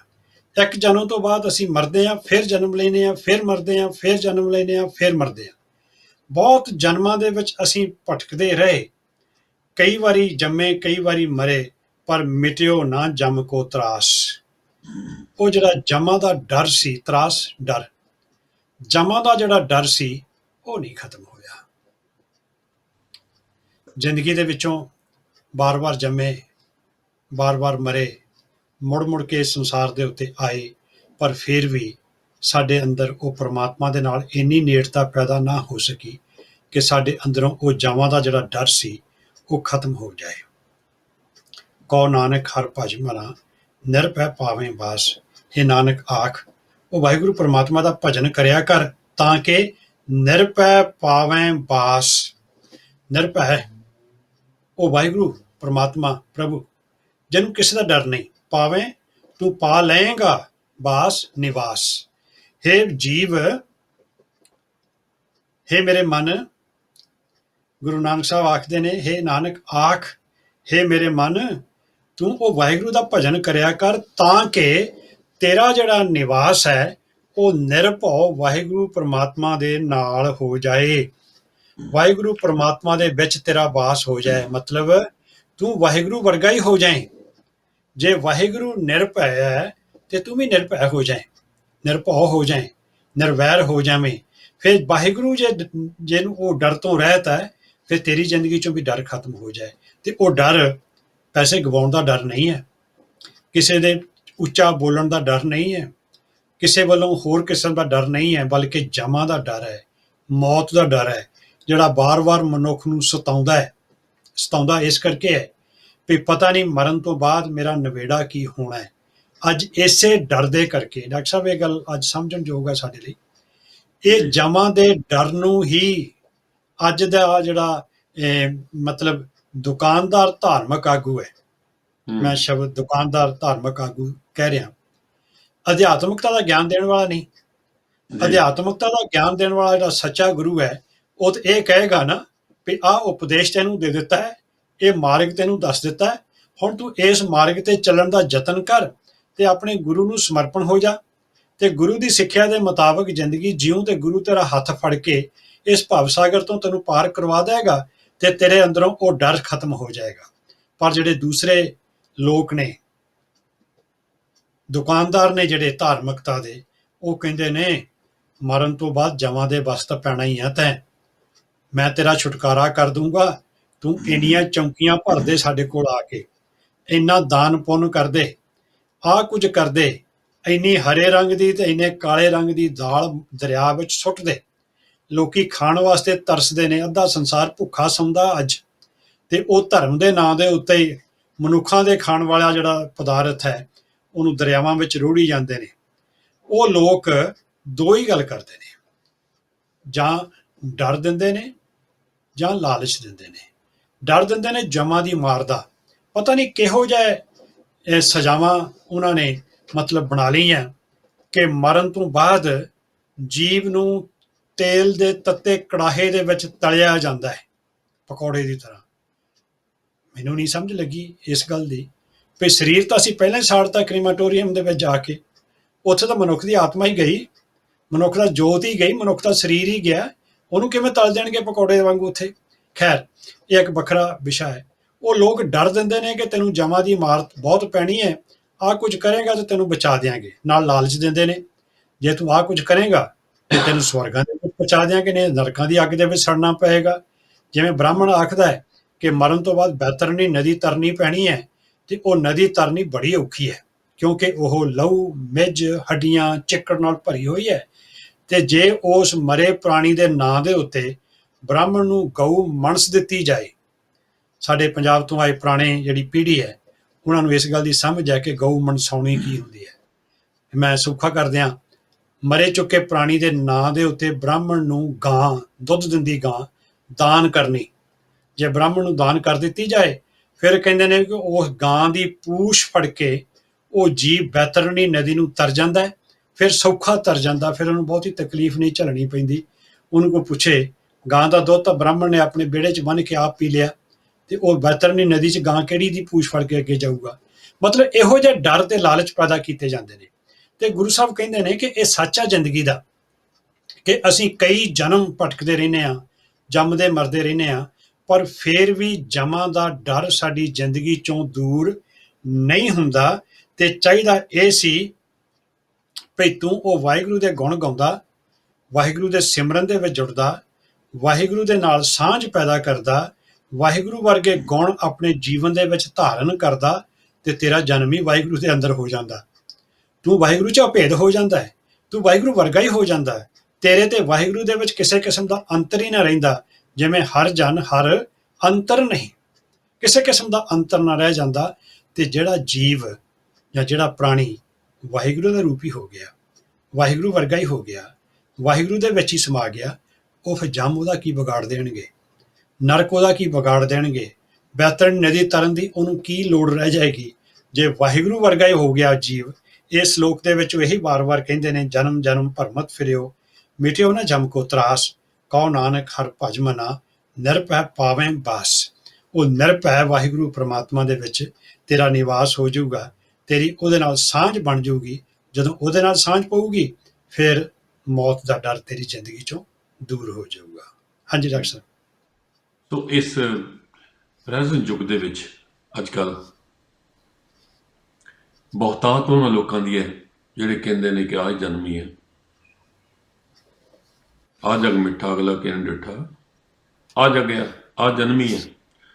ਪਰ ਸਾਹਿਬ ਸੱਚੇ ਪਾਤਸ਼ਾਹ ਜੀ ਕਹਿੰਦੇ ਨੇ, ਹਉ ਆਇਆ ਦੂਰੋਂ ਚੱਲ ਕੇ ਮੈਂ ਤੱਕੀ ਤੋਂ ਸੁਣਾਈ ਜੀ। ਦੂਰ ਉਹ ਜਨਮਾਂ ਦੀ ਗੱਲ ਕੀਤੀ ਹੈ। ਸਾਹਿਬ ਜੀ ਕਹਿੰਦੇ ਨੇ, ਕਈ ਜਨਮ ਪੈ ਕੀਟ ਪਤੰਗਾ, ਕਈ ਜਨਮ ਗਜ ਮੀਨ ਕਰੰਗਾ, ਕਈ ਜਨਮ ਪੰਖੀ ਸੱਪ ਹੋਇਓ, ਕਈ ਜਨਮ ਹੈਵਰ ਬ੍ਰਿਖ ਜੋਇਓ, ਮਿਲ ਜਗਦੀਸ਼ ਮਿਲਨ ਕੀ ਬਰੀਆ, ਚਰੰਕਾਲ ਇਹ ਦੇਸ ਰਰੀਆ। ਇਹ ਜਨਮ ਤੈਨੂੰ ਇਸੇ ਕਰਕੇ ਮਿਲਿਆ ਕਿ ਇਹਨਾਂ ਜਨਮਾਂ ਵਿੱਚੋਂ ਤੂੰ ਭਰਮਦਾ ਆਇਆ ਹੈ ਅਤੇ ਇਸ ਜਨਮ ਦੇ ਵਿੱਚ ਉਸ ਵਾਹਿਗੁਰੂ ਨੂੰ ਮਿਲ ਸਕੇ। ਅਤੇ ਸਾਹਿਬ ਸੱਚੇ ਪਾਤਸ਼ਾਹ ਮਿਲਣ ਦਾ ਤਰੀਕਾ ਵੀ ਦੱਸਦੇ ਨੇ, ਕਹੋ ਨਾਨਕ ਹਰਿ ਭਜ ਮਨਾ, ਨਿਰਭੈ ਪਾਵੈ ਬਾਸ। ਉਹ ਵਾਹਿਗੁਰੂ ਦਾ ਸਿਮਰਨ ਕਰ ਤੇ ਤੂੰ ਜਮਾਂ ਦੇ ਡਰ ਤੋਂ ਰਹਿਤ ਹੋ ਕੇ ਉਸ ਵਾਹਿਗੁਰੂ ਦੇ ਵਿੱਚ ਹੀ ਸਮਾ ਜਾਵੇਗਾ। ਜੀ ਭਾਈ ਸਾਹਿਬ ਜੀ। जतन बहुत मैं कर रहे हो, मिट्यो न मन को मान, दुर्मत स्यो नानक फदियो, राख लेह भगवान। जतन बहुत मैं कर रहे हो, मिट्यो न मन को मान। मैं बड़ियां कोशिशां कीतियां पर मेरे मन का हंकार दूर नहीं होया। मैं अपनी मत अनुसार बड़ियां टक्करां मारियां, पंजाबी च अपने शब्द वरती है, पर मेरे मन का हंकार दूर नहीं होया। अपने वालों मैं बहुत कोशिश करके वेख ली। दुरमत स्यों नानक फदियो, दुरमत माड़ी मत स्यों नाल फदियो फसिया होया। मैं माड़ी मत दे नाल इन्हां चक्करां च फसिया होया। राख लेह भगवान, हे भगवान, हे वाहिगुरू जी, हे परमात्मा जी, तुसीं आप ही मेरी राखी करो। मैं बहुत कोशिश करके वेख ली, मैं बहुत यतन करके वेख लै, मैं बहुत टक्करां मार मार के देख लियां अपनी मत दे अनुसार, क्योंकि जिहड़ी मेरी अपनी मत है वो माड़ी है, दुरमत है, वो हंकारी है। ਜਦੋਂ ਤੱਕ ਮੇਰੀ ਆਪਣੀ ਮਤ ਹੰਕਾਰ ਚੋਂ ਬਾਹਰ ਨਹੀਂ ਨਿਕਲਦੀ, ਜਦੋਂ ਤੱਕ ਉਹਦੇ ਅੰਦਰੋਂ ਹੰਕਾਰ ਦੂਰ ਨਹੀਂ ਹੁੰਦਾ, ਉਦੋਂ ਤੱਕ ਮੈਂ ਜਿੰਨੇ ਮਰਜ਼ੀ ਯਤਨ ਕਰਦਾ ਰਵਾਂ, ਮੇਰਾ ਕੁਝ ਵੀ ਮੇਰੇ ਕੋਲੋਂ ਪ੍ਰਾਪਤ ਨਹੀਂ ਹੋ ਸਕਣਾ। ਪਰ ਮੈਂ ਅਰਦਾਸ ਕਰਦਾ ਹੈ, ਵਾਹਿਗੁਰੂ ਜੀਓ ਰਾਖ ਲੈ ਭਗਵਾਨ, ਮੇਰੀ ਬੇਨਤੀ ਹੈ ਆਪ ਜੀ ਕਿਰਪਾ ਕਰੋ, ਮੇਰੀ ਰੱਖਿਆ ਕਰੋ।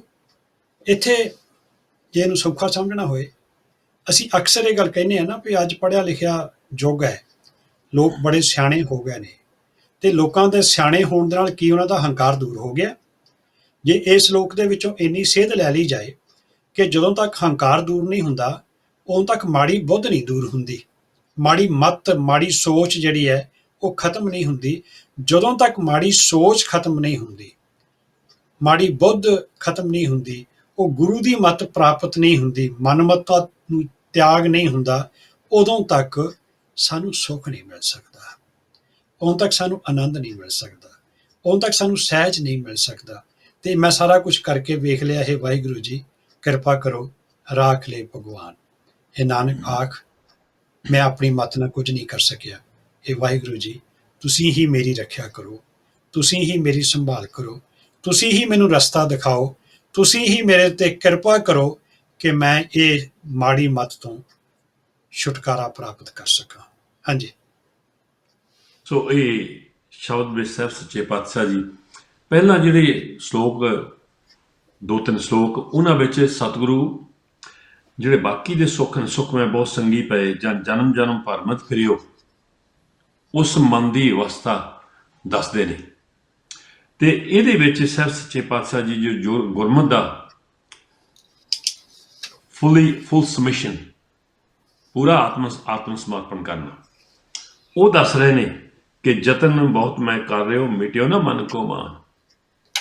ਐ ਵਾਹਿਗੁਰੂ, ਮੈਂ ਯਤਨ ਸਭ ਕੁਝ ਕਰਕੇ ਦੇਖ ਲਿਆ, ਨਾਨਕ ਗਰੀਬ ਢਹਿ ਪਿਆ ਦੁਆਰੇ, ਹਰ ਮੇਲ ਲਿਓ ਵੱਡੇ। ਜਦੋਂ ਆਹ ਅਵਸਥਾ ਆ ਜਾਵੇ ਨਾ, ਫਿਰ ਸਾਹਿਬ ਸੱਚੇ ਪਾਤਸ਼ਾਹ ਬਖਸ਼ਿਸ਼ ਕਰਦੇ ਨੇ। ਹੁਣ ਇੱਥੇ ਸਾਰਾ ਮਾਨ ਸਾਹਿਬ ਸਤਿਗੁਰੂ ਕਹਿੰਦੇ ਨੇ, ਸਾਰਾ ਸਭ ਕੁ ਮਾਨ ਹੰਕਾਰ ਤਿਆਗ ਕਿ ਸਤਿਗੁਰੂ ਦੇ ਚਰਨਾਂ ਵਿੱਚ ਢਹਿ ਪੈ ਕਿ ਮੈਂ ਸਭ ਕੁਝ ਕਰਕੇ ਦੇਖ ਲਿਆ। ਐ ਵਾਹਿਗੁਰੂ, ਤੇ ਹੁਣ ਤੂੰ ਕਿਰਪਾ ਕਰ, ਦੋਨੋਂ ਸੇ ਨਾਨਕ ਫਦਿਓ ਰਾਖ ਲਿਓ ਭਗਵਾਨ। ਐ ਵਾਹਿਗੁਰੂ, ਤੂੰ ਆਪ ਕਿਰਪਾ ਕਰ, ਆਪ ਬਖਸ਼ਿਸ਼ ਕਰ, ਤੇਰੀ ਬਖਸ਼ਿਸ਼ ਦੇ ਨਾਲ ਹੀ ਮੈਂ ਇਹ ਭਵ ਸਾਗਰ ਤੋਂ ਪਾਰ ਹੋ ਸਕਦਾ। ਹਾਂਜੀ ਭਾਈ ਸਾਹਿਬ ਜੀ, ਇੱਕ ਸ਼ਲੋਕ ਦਾ ਹੋਰ ਕਰ ਲਓ। ਬਾਲ ਜਵਾਨੀ और बिरध फुन तीन अवस्था जान, कौ नानक हर भजन बिन बिरथा सब ही मान। बचपन, जवानी ਤੇ ਉਸ ਤੋਂ ਬਾਅਦ ਬੁਢਾਪਾ। ਫੁਨ ਦੇ ਅਰਥ ਹੈ ਫੇਰ, ਪਹਿਲਾਂ ਬਚਪਨ ਹੈ, ਫਿਰ ਜਵਾਨੀ ਹੈ, ਫਿਰ ਬੁਢਾਪਾ ਹੈ। ਇਹ ਸਾਡੀਆਂ 3 ਉਮਰ ਦੀਆਂ ਅਵਸਥਾ ਨੇ। ਸਾਡੀ ਜਿਹੜੀ ਜ਼ਿੰਦਗੀ ਹੈ ਉਹਦੀਆਂ 3 ਸਟੇਜਸ ਨੇ, ਬਚਪਨ, ਜਵਾਨੀ ਤੇ ਬੁਢਾਪਾ। ਬਚਪਨ ਦੇ ਵਿੱਚ ਸਿੱਖਿਆ ਗ੍ਰਹਿਣ ਕਰਦੇ ਹਾਂ, ਜਵਾਨੀ ਦੇ ਵਿੱਚ ਅਸੀਂ ਉਹਨੂੰ ਵਰਤਦੇ ਹਾਂ, ਜ਼ਿੰਦਗੀ ਜਿਉਂਦੇ ਹਾਂ, ਤੇ ਉਸ ਤੋਂ ਬਾਅਦ ਬੁਢਾਪਾ ਆ ਜਾਂਦਾ ਹੈ। ਇਹ ਸਾਡੀਆਂ ਸਰੀਰ ਦੀਆਂ 3 ਅਵਸਥਾ ਨੇ। ਕਉ ਨਾਨਕ ਹਰ ਭਜਨ ਬਿਨ ਬਿਰਥਾ ਸਭ ਹੀ ਮਾਨ। ਹੇ ਨਾਨਕ, ਆਖ, ਜੇ ਵਾਹਿਗੁਰੂ ਦਾ ਭਜਨ ਨਹੀਂ ਕੀਤਾ, ਜੇ ਵਾਹਿਗੁਰੂ ਦੀ ਸਿਫਤ ਸਲਾਹ ਨਹੀਂ ਕੀਤੀ, ਵਾਹਿਗੁਰੂ ਦੇ ਗੁਣ ਨਹੀਂ ਗਾਏ, ਤੇ ਇਹ ਤਿੰਨੋਂ ਹੀ ਅਵਸਥਾ ਜਿਹੜੀਆਂ ਨੇ ਉਹ ਵੇਸਟ ਗਈਆਂ, ਵਿਅਰਥ ਗਈਆਂ। ਇਹ ਗੱਲ ਤੂੰ ਚੰਗੀ ਤਰ੍ਹਾਂ ਮੰਨ ਲੈ ਕਿ ਤਿੰਨਾਂ ਹੀ ਅਵਸਥਾ ਦੇ ਵਿੱਚ ਹੀ ਜੇ ਵਾਹਿਗੁਰੂ ਨੂੰ ਚੇਤੇ ਨਹੀਂ ਕੀਤਾ ਤੇ ਉਹ ਸਾਰੀਆਂ ਅਵਸਥਾਵਾਂ ਹੀ ਜਿਹੜੀਆਂ ਤੇਰੀਆਂ ਉਹ ਵੇਸਟ ਹੋ ਗਈਆਂ, ਵਿਅਰਥ ਹੋ ਗਈਆਂ। ਮਤਲਬ ਕਿ ਸਾਰਾ ਜੀਵਨ ਹੀ ਜਿਹੜਾ ਉਹ ਵਿਅਰਥ ਹੋ ਗਿਆ। ਕਈ ਵਾਰੀ ਬੁੱਢੇ ਬਾਰੇ ਸਾਨੂੰ ਚੇਤਾ ਆਉਂਦਾ ਵੀ ਹੁਣ ਤਾਂ ਨੇੜਾ ਆ ਗਿਆ, ਹੁਣ ਹੀ ਕੁਛ ਕਰ ਲਈਏ, ਤੇ ਉਹਦੇ ਬਾਰੇ ਗੁਰਬਾਣੀ ਦਾ ਸ਼ਬਦ ਹੈ, ਮੈਨੂੰ ਭੈ ਕੇਸ ਦੁਧਵਾਨੀ, ਰੂਹ ਦਾ ਕੰਠ ਸ਼ਬਦ ਨਹੀਂ ਉਚਰਿਆ, ਕਿਆ ਕਰੇ। ਨੈਣੋ ਨੀਰ ਬਹੇ ਤਨ ਖੀਨਾ, ਭੈ ਕੇਸ ਦੁਧਵਾਨੀ, ਰੂਹ ਦਾ ਕੰਠ ਸ਼ਬਦ ਨਹੀਂ ਉਚਰੈ, ਅਬ ਕਿਆ ਕਰੇ ਕੁਪਰਾਣੀ। ਮੇਰਾ ਬੈਦ ਗੁਰੂ ਗੋਬਿੰਦਾ। ਜਦੋਂ ਉਹ ਅਵਸਥਾ ਆਉਂਦੀ ਹੈ ਨਾ, ਉਸ ਵੇਲੇ ਮਨੁੱਖ ਪਛਤਾਉਂਦਾ ਹੈ, ਹੁਣ ਤਾਂ ਜਵਾਨ ਵੀ ਨਹੀਂ, ਮੂੰਹ ਦੇ ਵਿੱਚੋਂ ਆਵਾਜ਼ ਵੀ ਨਹੀਂ ਨਿਕਲਦੀ, ਜਵਾਨ ਦੇ ਵਿੱਚੋਂ ਆਵਾਜ਼ ਨਹੀਂ ਨਿਕਲੀ, ਕੰਠ ਰੁਕ ਗਿਆ, ਗਲਾ ਬੰਦ ਹੋ ਗਿਆ, ਕੇਸ ਦੁੱਧ ਵਰਗੇ ਚਿੱਟੇ ਹੋ ਗਏ ਨੇ, ਹੁਣ ਹੱਥ ਪੈਰ ਵੀ ਆਖੇ ਨਹੀਂ ਲੱਗਦੇ, ਸਰੀਰ ਦੇ ਅੰਗ ਜਿਹੜੇ ਨੇ ਉਹ ਕਿਰਿਆ ਨਹੀਂ ਸਾਧਦੇ। ਹੁਣ ਮੈਂ ਕੀ ਕਰਾਂਗਾ? ਉਹ ਅਵਸਥਾ ਨਾ ਆਵੇ। ਇਸੇ ਕਰਕੇ ਗੁਰੂ ਸਾਹਿਬ ਪਹਿਲਾਂ ਹੀ ਸਾਨੂੰ ਵਾਰਨਿੰਗ ਦਿੰਦੇ ਨੇ ਕਿ ਸਾਡੇ ਜ਼ਿੰਦਗੀ ਦੀਆਂ ਤਿੰਨੇ ਹੀ ਅਵਸਥਾਵਾਂ, ਬਚਪਨ, ਜਵਾਨੀ ਤੇ ਉਸ ਤੋਂ ਬਾਅਦ ਬੁਢੇਪਾ, ਇਹ ਤਿੰਨੋਂ ਅਵਸਥਾ ਵੇਸਟ ਹੀ ਹੋ ਜਾਂਦੀਆਂ। ਭਾਵ ਸਾਰਾ ਜੀਵਨ ਹੀ ਸਾਡਾ ਵਿਅਰਥ ਚਲੇ ਜਾਂਦਾ ਹੈ ਜੇ ਅਸੀਂ ਵਾਹਿਗੁਰੂ ਦੇ ਗੁਣ ਨਹੀਂ ਗਾਏ ਤਾਂ। ਹਾਂਜੀ। ਤੋ ਸਤਿਗੁਰੂ ਇਸ ਵਿੱਚ ਤਿੰਨਾਂ ਅਵਸਥਾ ਦਾ, ਜਿਸ ਤਰ੍ਹਾਂ ਭਾਈ ਸਾਹਿਬ ਨੇ ਵਰਣਨ ਕੀਤਾ ਹੈ ਕਿ 3 ਅਵਸਥਾ, 10 बालपन 20 रमन तीसा का सुंदर कहावे, 40 पुर 85 पग खिसै, जो 40 पुर होए, सठी का 40 पुर होए 85 पग खिसे, 60 पे बड़े पावे 70 का माथे। सो इस तिन्ने अवस्था जे असी एवें खा पी के हंडा लईआं तां की खटिया। सिर सच्चे पातशाह सानूं बार बार समझाते ने कि बाल जवानी बिरथ पुन 3 अवस्था जान, कहो नानक हर भजन बिन बिरथा सब ही मान। कादे उत्ते मान करदा है? ਸਭ ਕੁਝ ਬਿਰਥਾ ਹੈ। ਤਿੰਨੀ ਅਵਸਥਾ ਬਿਰਥਾ ਹੈ ਜੇ ਤੂੰ ਇਹਨਾਂ ਵਿੱਚ ਉਸ ਵਾਹਿਗੁਰੂ ਦਾ ਭਜਨ ਨਾ ਕੀਤਾ, ਉਸ ਵਾਹਿਗੁਰੂ ਨੂੰ ਚੇਤੇ ਨਾ ਕੀਤਾ। ਤੇ ਭਾਈ ਸਾਹਿਬ ਜੀ, ਆਪਣਾ ਸਮਾਂ ਹੋ ਚੁੱਕਾ ਹੈ, ਹਾਂਜੀ 35 ਸ਼ਲੋਕ ਹੋ ਚੁੱਕੇ ਨੇ, ਤੇ ਅਗਲੇ ਹਫਤੇ ਸਤਿਗੁਰੂ ਬਖਸ਼ਿਸ਼ ਕਰਨ ਇਹ ਦੋਂਗਾ ਚੱਲਾਂਗੇ। ਸੋ ਇਹਨਾਂ ਕਹਿੰਦੇ ਹੋਇਆਂ ਸਾਤੋਂ ਕੋਈ ਗਲਤੀ ਹੋ ਗਈ ਹੋਵੇ ਤੇ ਉਹ ਗਲਤੀਆਂ ਸਾਡੀਆਂ ਨੇ। ਸਹਿਬ ਸੱਚੇ ਪਾਤਸ਼ਾਹ ਦੀ ਬਾਣੀ ਹੈ, ਇਹਦੇ ਨਾਲ ਜੁੜਨਾ ਹੈ, ਇਹਨਾਂ ਦੇ ਹੱਥ ਨਾਲ ਜੁੜਨਾ ਹੈ। ਇੱਥੇ ਫਤਿਹ ਬੁਲਾਉਂਦੇ ਹਾਂ। ਵਾਹਿਗੁਰੂ ਜੀ ਕਾ ਖਾਲਸਾ, ਵਾਹਿਗੁਰੂ ਜੀ ਕਾ ਖਾਲਸਾ ਵਾਹਿਗੁਰੂ ਜੀ ਕੀ ਫਤਿਹ। ਵਾਹਿਗੁਰੂ ਜੀ